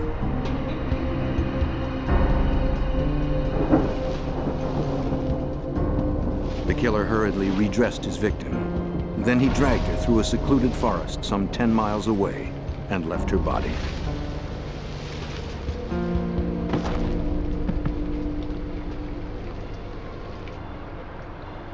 The crime went undiscovered for 3 weeks.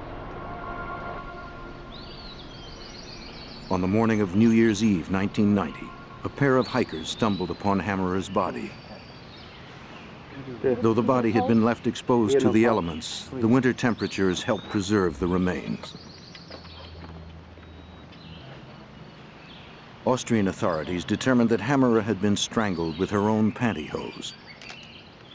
Her wrists were bruised from restraints. At the autopsy, they found no sexual discharge on her body. But they did find fibers that were inconsistent with her clothing. She was only the first victim. Over the next several months, 3 more prostitutes died violently throughout Austria. Brunhilde Masser was recovered in a stream bed near Graz. Elfriede Schrempf, also from Graz, was found nearby in the woods. Near Vienna, Sylvia Zagler was discovered in a stand of trees. The women had all been bruised, strangled with their pantyhose, and left in various states of undress, lying face down in wooded areas. The Austrian public was shocked. On April 4th, 1991, the authorities gathered their most experienced investigators to focus on the slayings. Because of the similarities in the 4 cases, investigators reasoned that one person was responsible.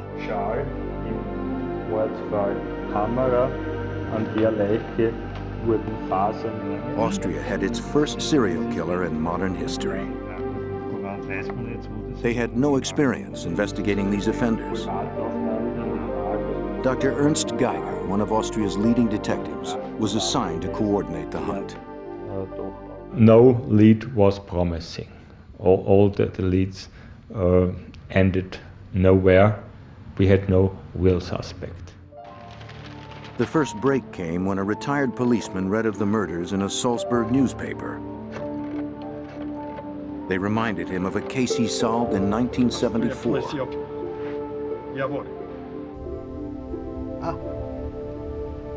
Detective Geiger received a phone call from the retired officer. 15 years earlier, he told Geiger, a young woman had been strangled with one of her undergarments and dumped in the woods. Just like the present victims. The killer was caught and convicted, but had recently been paroled. Detective Geiger took the name of the ex-convict, Johann Jack Unterweger. Jack Unterweger was paroled after 15 years because he had murdered a young girl before, and while he was in prison, he became a writer, quite a famous writer. But was it possible that this famous writer could be a serial killer? Geiger and his team began looking into the journalist's background. Until 1990, Jack Unterweger had led a difficult life. He was born to a German prostitute who quickly abandoned him. He suffered neglect and abuse, shuttling between various foster situations. As a teenager, Jack began to play out the rage of his dismal childhood. By age 25, that fury earned Unterweger a life sentence.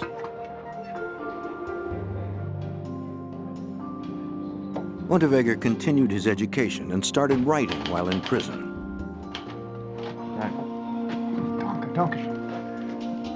He published letters, plays, short stories, and an autobiography. In the book that became a bestseller, Unterweger painted a tragic tale of himself as victim. Critics and the public alike embraced the author for the apparent honesty with which he confronted his past. The literary community suggested that art had redeemed him. Eventually, the press and the public at large demanded that his life sentence be commuted. On May 12, 1990, Austrian authorities agreed. The 40-year-old Austrian walked out of prison. He was a free man, determined never to spend another minute of his life behind bars. Shortly after his release, he was hired by a major German magazine to cover the prostitute murders. He promised to use his writing in a socially conscious way. He told his editor that he wanted to give voice to the dispossessed, caught in the underbelly of society, as he once was. By July 1991, after 2 more prostitutes were found strangled, psychologist Tom Mueller of Austria's Criminal Investigation Division joined the team. When we started the investigation against Jack Unterweger, it was pretty hard because all his friends were within the media and they couldn't understand that he could be the bad guy. Even among investigators, only a handful considered this celebrity journalist a possible suspect. Through receipts and travel records, Geiger and Mueller learned that Unterweger had been at each murder location. This was not suspicious in itself, since he was covering the story as an investigative journalist. Yet he always reached those destinations before the murders took place. Investigators also discovered that Unterweger had visited Prague in September 1990. Just before a Czechoslovakian woman, Blanka Bokova, was strangled with her pantyhose. She was the earliest victim in the string of murders that now totaled 7. And what was outstanding for us, that exactly at any time where Czech hang out at any place in Prague, in the western part of Austria, in the southern part of Austria, exactly in that time period there was always a dead body somewhere in the woods.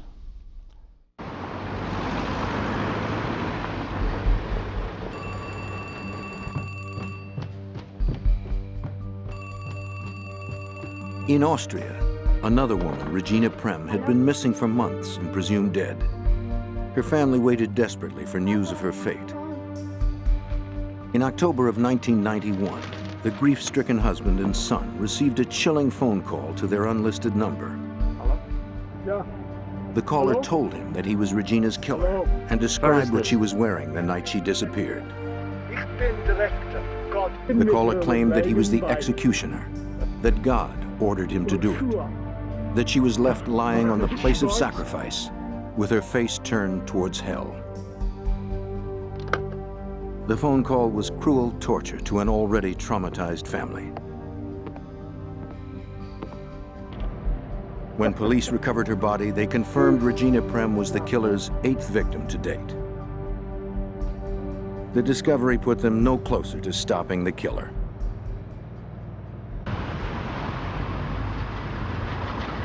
Vienna, October 22, 1991. Austrian authorities questioned Unterweger for the first time.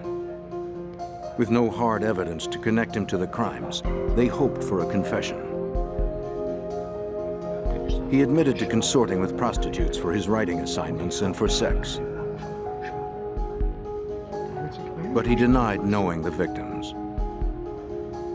Although his alibis were weak, investigators were forced to release him.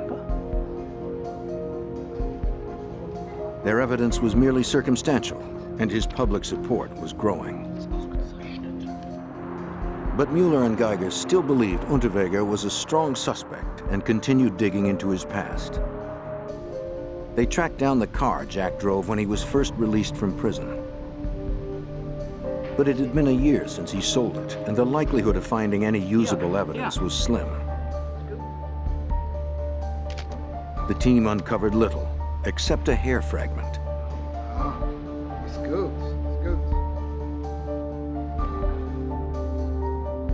Although it was a long shot, investigators sent the hair fragment to the University of Bern for analysis. Enough of the hair root remained for lab technicians to extract a DNA sequence. That sequence was compared to those of the victims. Of the 8 women slain, the DNA from the hair matched the earliest victim from Prague, Blanka Bokova, killed in September 1990. It was a breakthrough. But that only proved the woman was in the car when Jack owned it. Investigators needed stronger evidence. Now back at police headquarters, Geiger questioned Austrian prostitutes.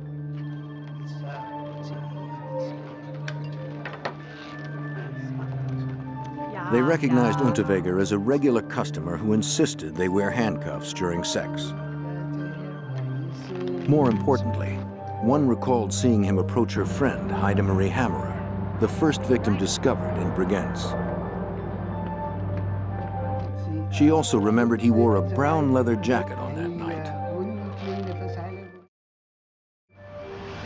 On the strength of this identification and the hair fragment found in his car, Geiger obtained a warrant to search Unterweger's apartment. Jack, Unterweger? Polizei!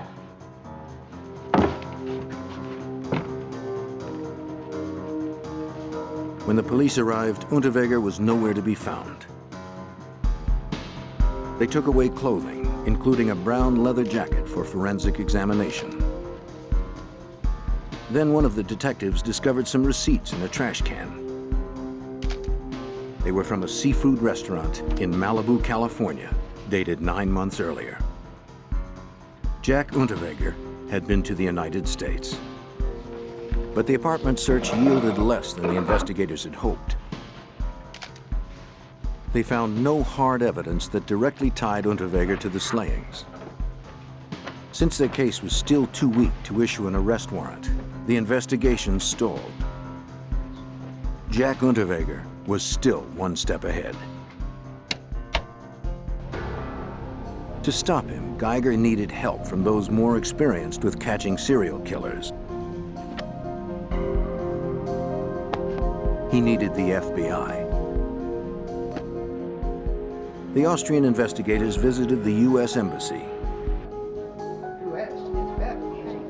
They met with legal attaché Julianne Slisko, an FBI agent stationed in Vienna. I'm hoping you could help us with the FBI. Slisko called the criminal profiling unit in Quantico, Virginia. Hi, Agent McCrary. She was patched through to Special Agent Greg McCrary. Killings here in Austria. Now retired, McCrary spent the last 10 of his 25 years in the FBI, pioneering the science of profiling. The Austrians contacted the FBI because they were trying to tap into our experience of dealing with serial homicide investigations. This was the first serial murder investigation in modern history in Austria. McCrary agreed to assist the Austrians. He would help them determine if one perpetrator could have committed all the murders. When Geiger told Slisko that Unterweger had traveled to L.A. the previous summer, she authorized a telex to be sent to California to inform local authorities.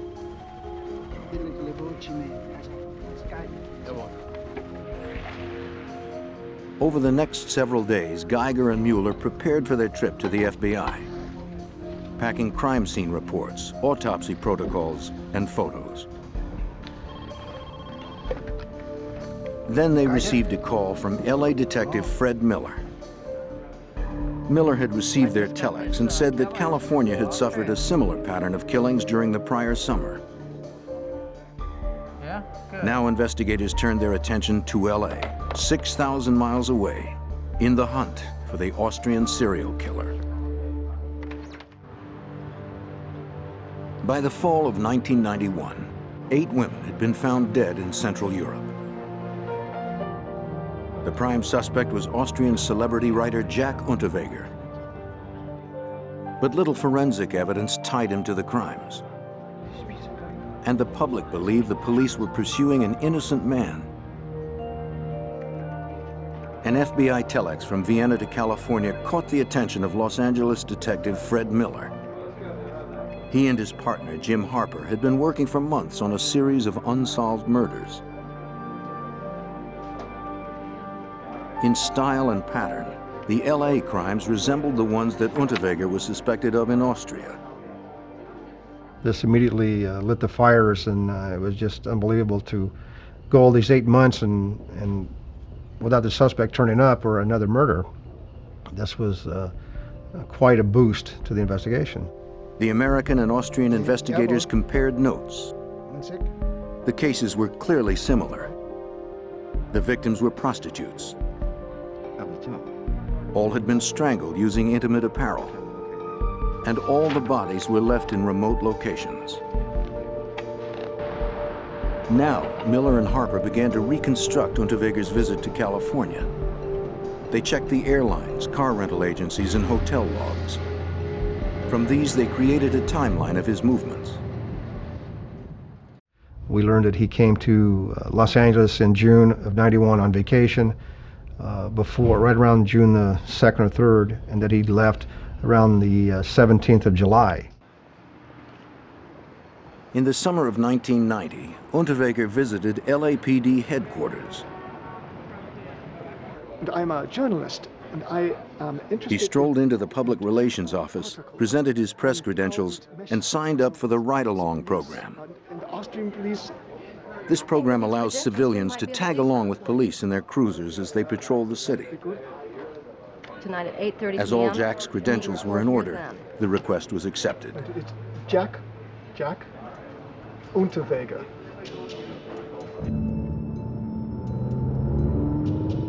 Unterweger claimed he was writing a German magazine story, contrasting American and European prostitution.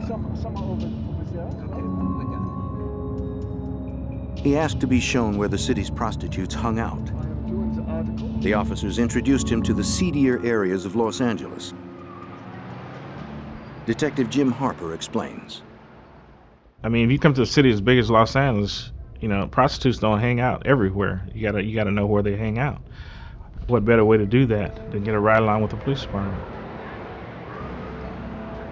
Witnesses last saw 21-year-old Shannon Exley in the vicinity of 7th Street and Main Street. What's that you saying? She had been working the streets since she'd run away from home at 16. Her life ended on June 20th, 1991. Her nude body was found with her bra wrapped around her neck. Marks on her feet told investigators she had already been strangled when she was dragged some 50 feet to where she was found. The lacerations across her neck. Medical technicians were able to isolate DNA sequences from the semen of 7 men. But LA detectives had no suspects with whom they could compare the samples. 10 days later, investigators discovered a second prostitute, Irene Rodriguez. She was found behind a tractor trailer, only 1.5 miles from where Exley's body had been dumped.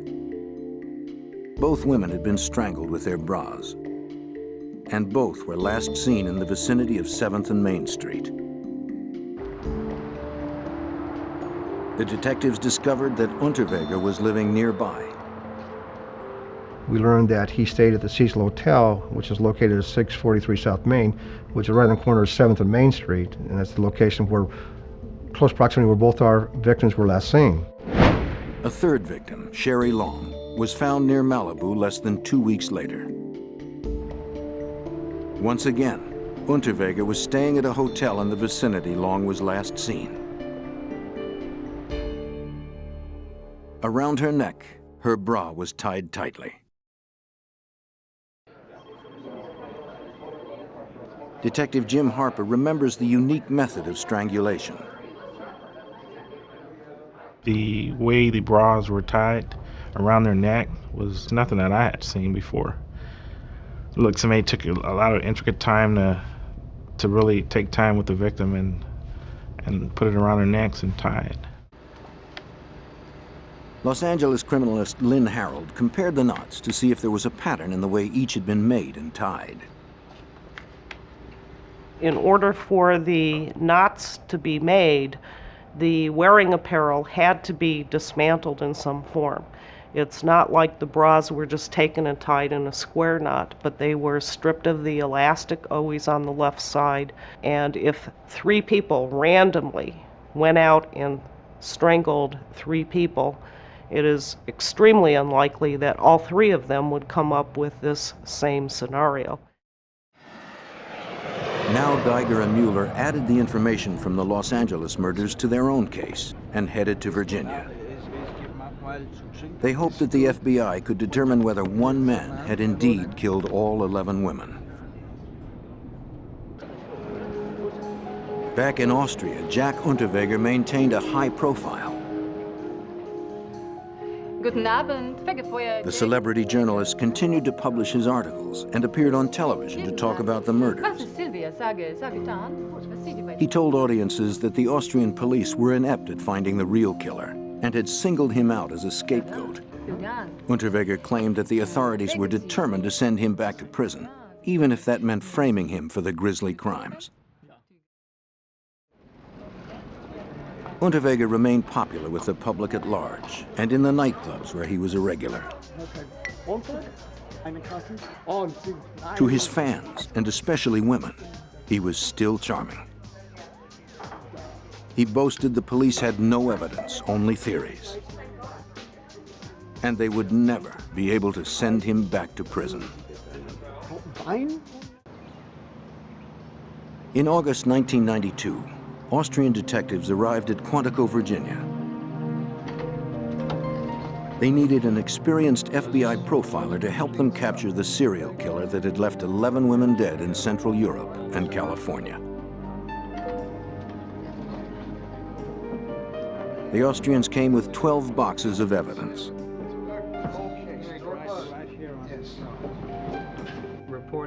Special Agent Greg McCrary refused to look at any information on the prime suspect, Jack Unterweger. He didn't want any preconceived notions to interfere with his analysis. Instead, McCrary wanted to focus on the victims. I wanted all the case materials on all of the homicides, victimology, a lot about the victims and their background, their history, the method and manner of death, autopsy reports, crime scene photos, everything that was available from an investigative point of view. What we didn't want is suspect information. We just wanted to take an objective look at all of the cases to see what we thought, if they might be related or not, and the type of offender that we thought might be most probably involved in committing these crimes. Let's get to work. McCrary did not presuppose that the crimes were linked. He examined the similarities among the cases to see if they were unusual enough to have been committed by one perpetrator. He began to look for a behavioral thumbprint, a criminal signature in each of the murders. A signature crime analysis is an assessment of the behavioral aspects of the crime, which can in some cases be a single event, but more often it's a constellation of behaviors that are consistent from crime to crime to crime. And this allows us to link crimes together behaviorally based on the behavior of the offender. Yes. McCrary looked for patterns. He examined everything known about the 11 women. How similar were their lifestyles? Almost all the women were prostitutes, except for the first woman slain in Prague. Mr. McCrae, this is a map of Vienna. A companion last saw Blanka Bokova on September 14, 1990, leaving a bar in Prague, Czechoslovakia.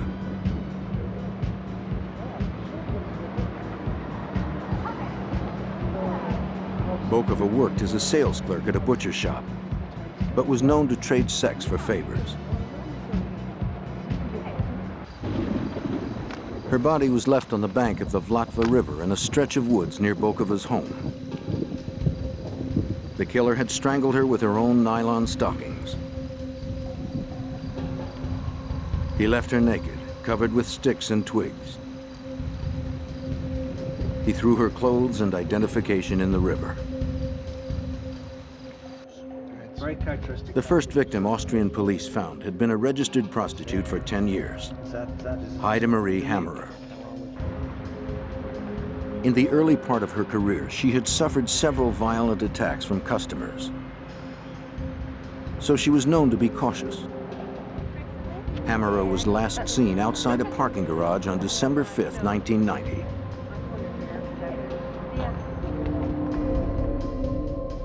Like the first 5 victims, Hammerer was found in the woods close to water. They all had restraint bruises on their arms and wrists. And autopsies found no semen on any of the European victims. To the profiler, this suggested that the killer struck out of impotence. He was terribly insecure about his masculinity. When he could not perform after being sexually stimulated, the killer lashed out in anger. He strangled the women he blamed for shaming him. Then he left their bodies in humiliating positions.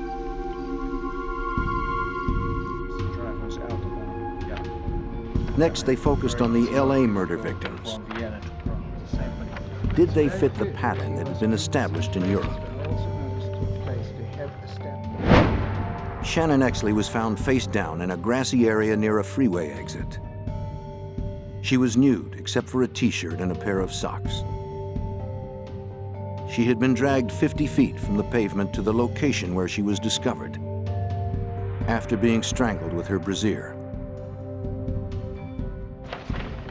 Again, this crime, like the others in LA and Europe, showed the killer had preferences and that the violence itself had become erotic to him. It became clear that there was a pattern to these homicides, that there was sort of a ritualistic behavior that occurred in each of these crime scenes. Each woman was similar in nature, either a prostitute or a woman who traded sex for favors. They were on the street when they were contacted, when they were picked up, usually very surreptitiously. No one really saw these women get into a car. They were transported out to an area. They were murdered, ligature strangled with an article of their own clothing, disposed in a similar manner in an outdoor setting, absence of sexual assault. All right, roughly from where she was last seen. After a week, the study of the victimology convinced McCrary that there had indeed been only one killer behind the 11 homicides. The FBI agent and the Austrian detective spent the following week drawing up a profile of the assailant. The evidence suggested the killer had a good degree of mobility. He was older, intelligent, sophisticated, and an organized offender. To criminal psychologist Tom Mueller, this described Jack Unterweger. I would say Jack was a very, very good example for a typical type of organized offender, and I would say he was a typical example for a natural psychologist. He was able to understand the needs of other people. He was able to come close to other people, to listen to other people, and then to manipulate them. And we will put it in. But the geography worked against the theory that there was one killer. The murders had occurred in Czechoslovakia, Austria, and Los Angeles. With minor exceptions, most serial killers stay regional and prey within a comfort zone. But enough time had elapsed between the slayings to permit one culprit to move around. Now the profiler compared Unterweger's travels to the chronology of the murders. And when I overlaid Jack Unterweger's timeline on the timeline of the crimes, they fit perfectly.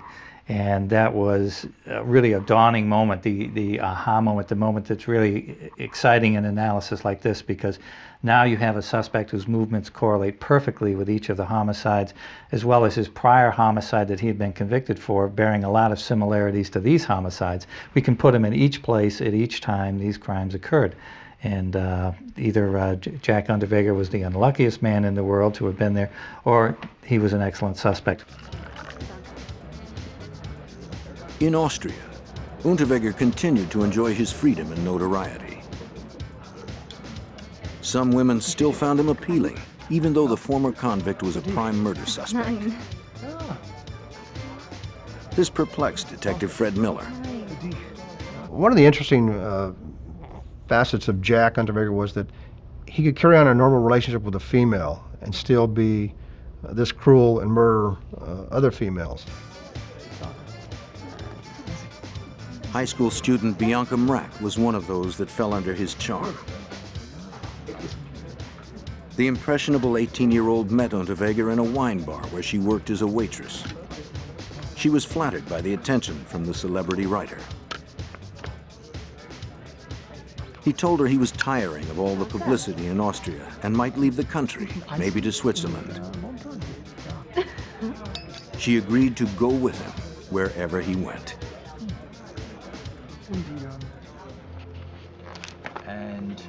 August 1992. Agent Greg McCrary of the FBI worked with Austrian detectives to solve a series of 11 murders. 8 women were killed in Central Europe, 3 more in Los Angeles. All circumstantial evidence pointed to celebrity journalist Jack Unterweger as the culprit. Then they received a phone call from the University of Bern.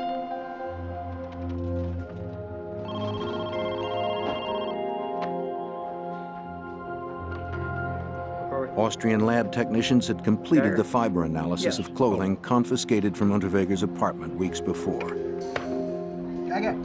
The inspection had yielded results. Fibers from the lining of the brown leather jacket matched those on the body of Heide Marie Hammerer, the first prostitute found. It was hard forensic evidence that tied Unterweger to one of the victims. But investigators wanted to conclusively link the suspect to all the victims. The FBI had another tool that could do just that, VICAP, the Violent Criminal Apprehension Program. The computer database holds the details of 10,000 solved and unsolved U.S. homicides. A programmer inputted the particulars of the European and Los Angeles cases. Details of the victims, their manner of death, locations where they disappeared, and where they were found were all fed into the computer. McCrary ordered an extensive breakdown, a multi-dimensional search with 15 cross-criteria that could show if the crimes were connected. I certainly will, Mr. McCrary. 48 hours later, the detectives were called back to the VICAP room to hear the answer. The results were stunning. The computer statistically linked all 11 slayings. Jack Unterweger was the killer. I hope it's worth the names for you. The FBI had given the Austrians solid proof for their case. But Unterweger was still at large.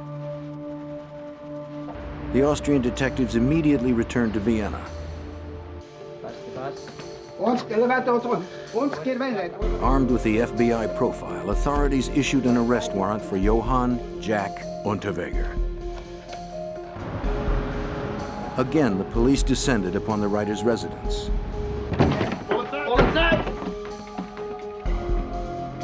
But Jack was gone. He had abandoned his flat. Geiger called his office and ordered his team to check all of Austria's ports of exit. Within hours, all train stations and airports were canvassed. but they found no sign of Unterweger. The serial killer was gone.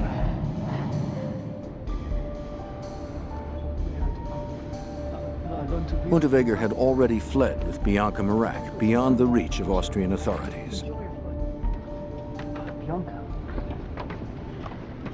Jack Unterweger is a very good representative of an intelligent psychopath. He became an award-winning author and playwright, but psychopaths are very, very manipulative, and they have a supreme ability to con other people. Hallo? Hallo?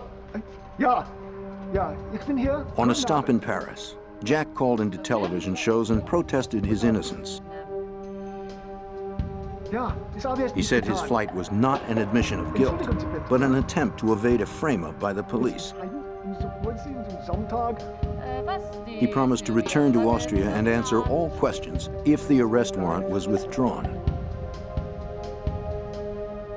Despite his media appearances, the Austrian police had no idea where Unterweger was hiding. In Vienna, investigators interviewed Unterweger's friends.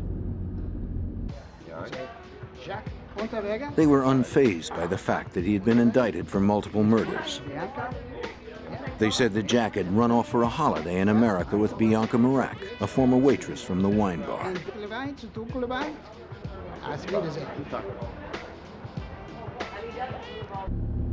Bianca was known to live with her mother, so Geiger paid a visit to Mrs. Marak. Mit wem? She acknowledged that she had been in contact with the fugitive couple, sending them money via wire transfers. They were in New York and heading down to Florida. Geiger told her to contact him if her daughter called again. Mrs. Marak agreed. Just days later, she got a call from Miami. Her daughter needed more money. Mrs. Marak promptly informed the Austrian police. U.S. Marshals were waiting at the Western Union. The Marshals ID'd the couple as they drove up.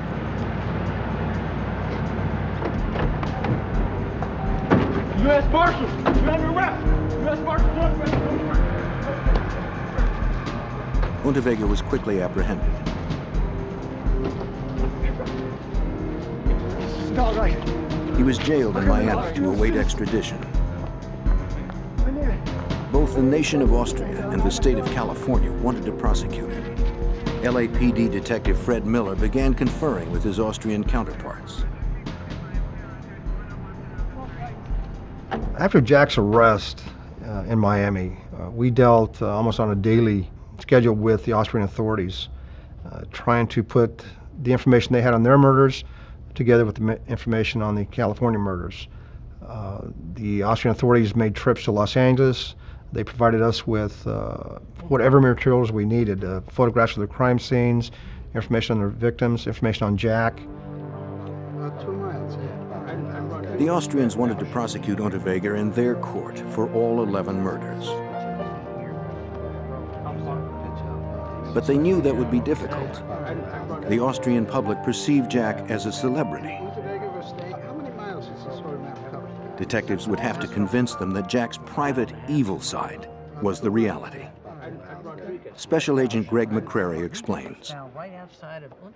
What's interesting with Jack, if you look at different pictures from different parts of his life, many times he's nattily attired with a bow tie and has this almost young, innocent-looking face.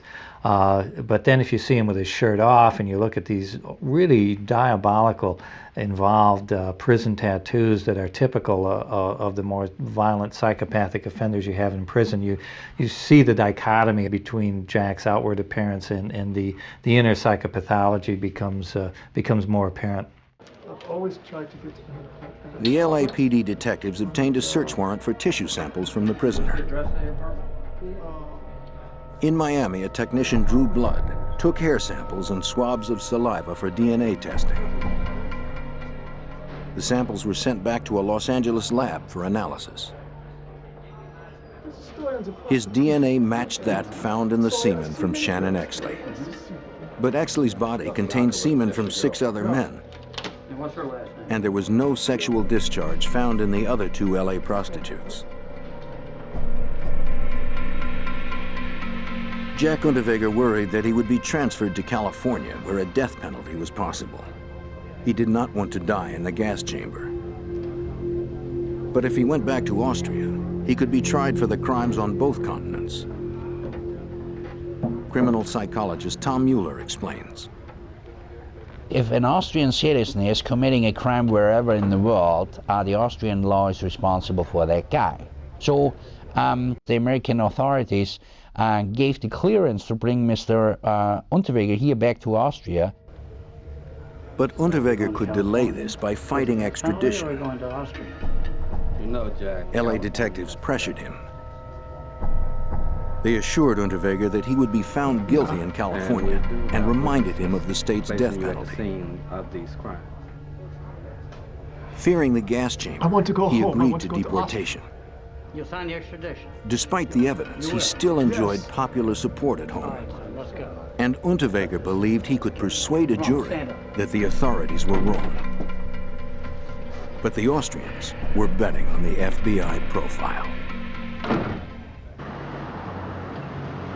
When Jack Unterweger returned to his native Austria, he faced 11 counts of murder. 7 women were killed on Austrian soil, but the laws of the Central European country allow its citizens to be tried for crimes committed anywhere in the world. The murder indictment had done little to diminish the writer's support in the media. As he sat in jail awaiting trial, Jack continued to lobby the press that the police had framed him. His case saturated the news. In this highly charged environment, Austrian prosecutors prepared for trial. If they wanted to win, they had to present an airtight case. LAPD detective Jim Harper journeyed to Vienna for the trial. The OJ case here in LA is the only thing I can kind of equate it to. It was that big over there. It was all over the newspapers, headlines. I mean, and when we came into this town to testify, it was a big deal. We were all over the front page of the paper, the whole deal. The trial was held before a 3-judge tribunal. The prosecution argued their case with minimal physical evidence. They were counting on Agent McCrary's behavioral profile. Could you say why there's so many different places? So it became increasingly important to link these crimes together behaviorally. That really was the only way that Jack could be linked to this entire series of crimes. So that became the critical component in the prosecution of Jack, and where we were most able to assist the Austrian authorities. Take them to a different spot. McCrary related to the judges what he had deducted at Quantico.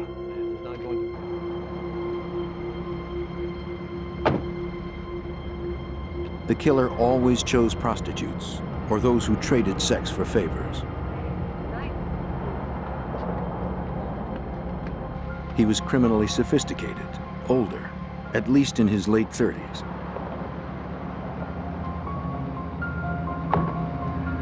He wasn't panicky nor disorganized.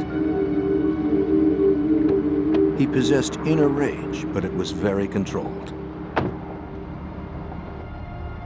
The victims had bruises on their wrists as if they had been restrained with handcuffs. McCrary was convinced Unterweger would ask the prostitutes to wear them to fulfill his sexual fantasy. But it was about control. The killer wanted their hands secured to prevent them from resisting. The bodies were found McCrary's testimony linked the victims together. to where they were laid. Across 2 continents, the trail of deaths followed Jack Unterweger. Where he went, women died. While he visited Los Angeles, 3 prostitutes were murdered, and their slayings mimicked those in Europe. Shannon Exley and the other 2 American women were strangled to death. The offender used their brassieres as ligatures. And Unterweger tied the knots on the ligatures in exactly the same way as he had on the ones in Europe.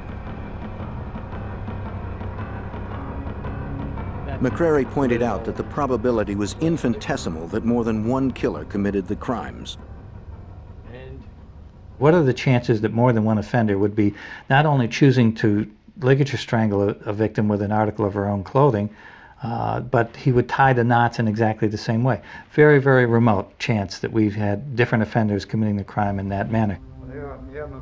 But the defense argued there was a difference. The victims in Los Angeles had been strangled with their brassieres, and women in Europe had been strangled with their pantyhose.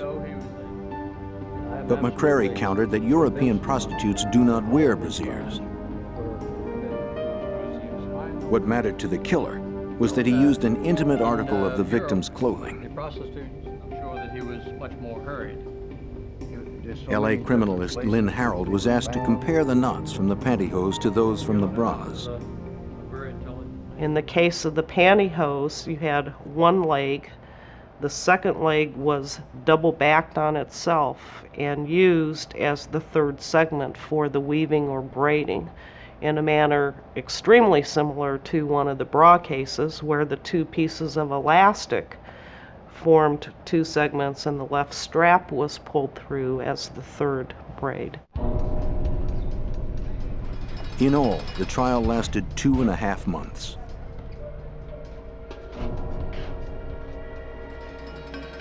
On June 28, 1994, a jury in Graz, Austria, found Johann Jack Unterweger guilty of 9 of the murders. The remaining victims were found too badly decomposed to convict Unterweger beyond a reasonable doubt. The verdict meant life in prison to a man who swore he would never spend another day behind bars. And he never did. Unterweger strangled himself with a nylon cord stripped from his uniform. We normally think of suicide as coming from depression or someone who feels shame or guilt or remorseful in some way. This is not at all what was going on when Jack committed suicide.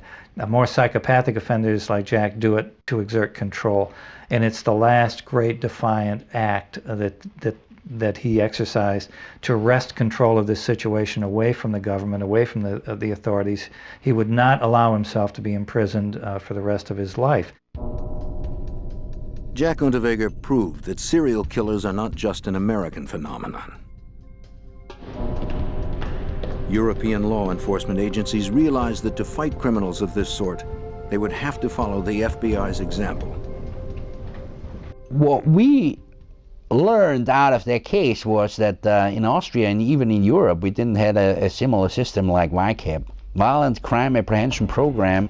The Criminal Psychology Service tried to get a similar system here to Austria, and therefore we can work with all sex crime cases and homicide cases. Now, thanks to the lead of the FBI, many countries have adopted profiling and a computerized criminal database in the hopes that open borders and conflicting jurisdictions will no longer allow these predators to escape justice.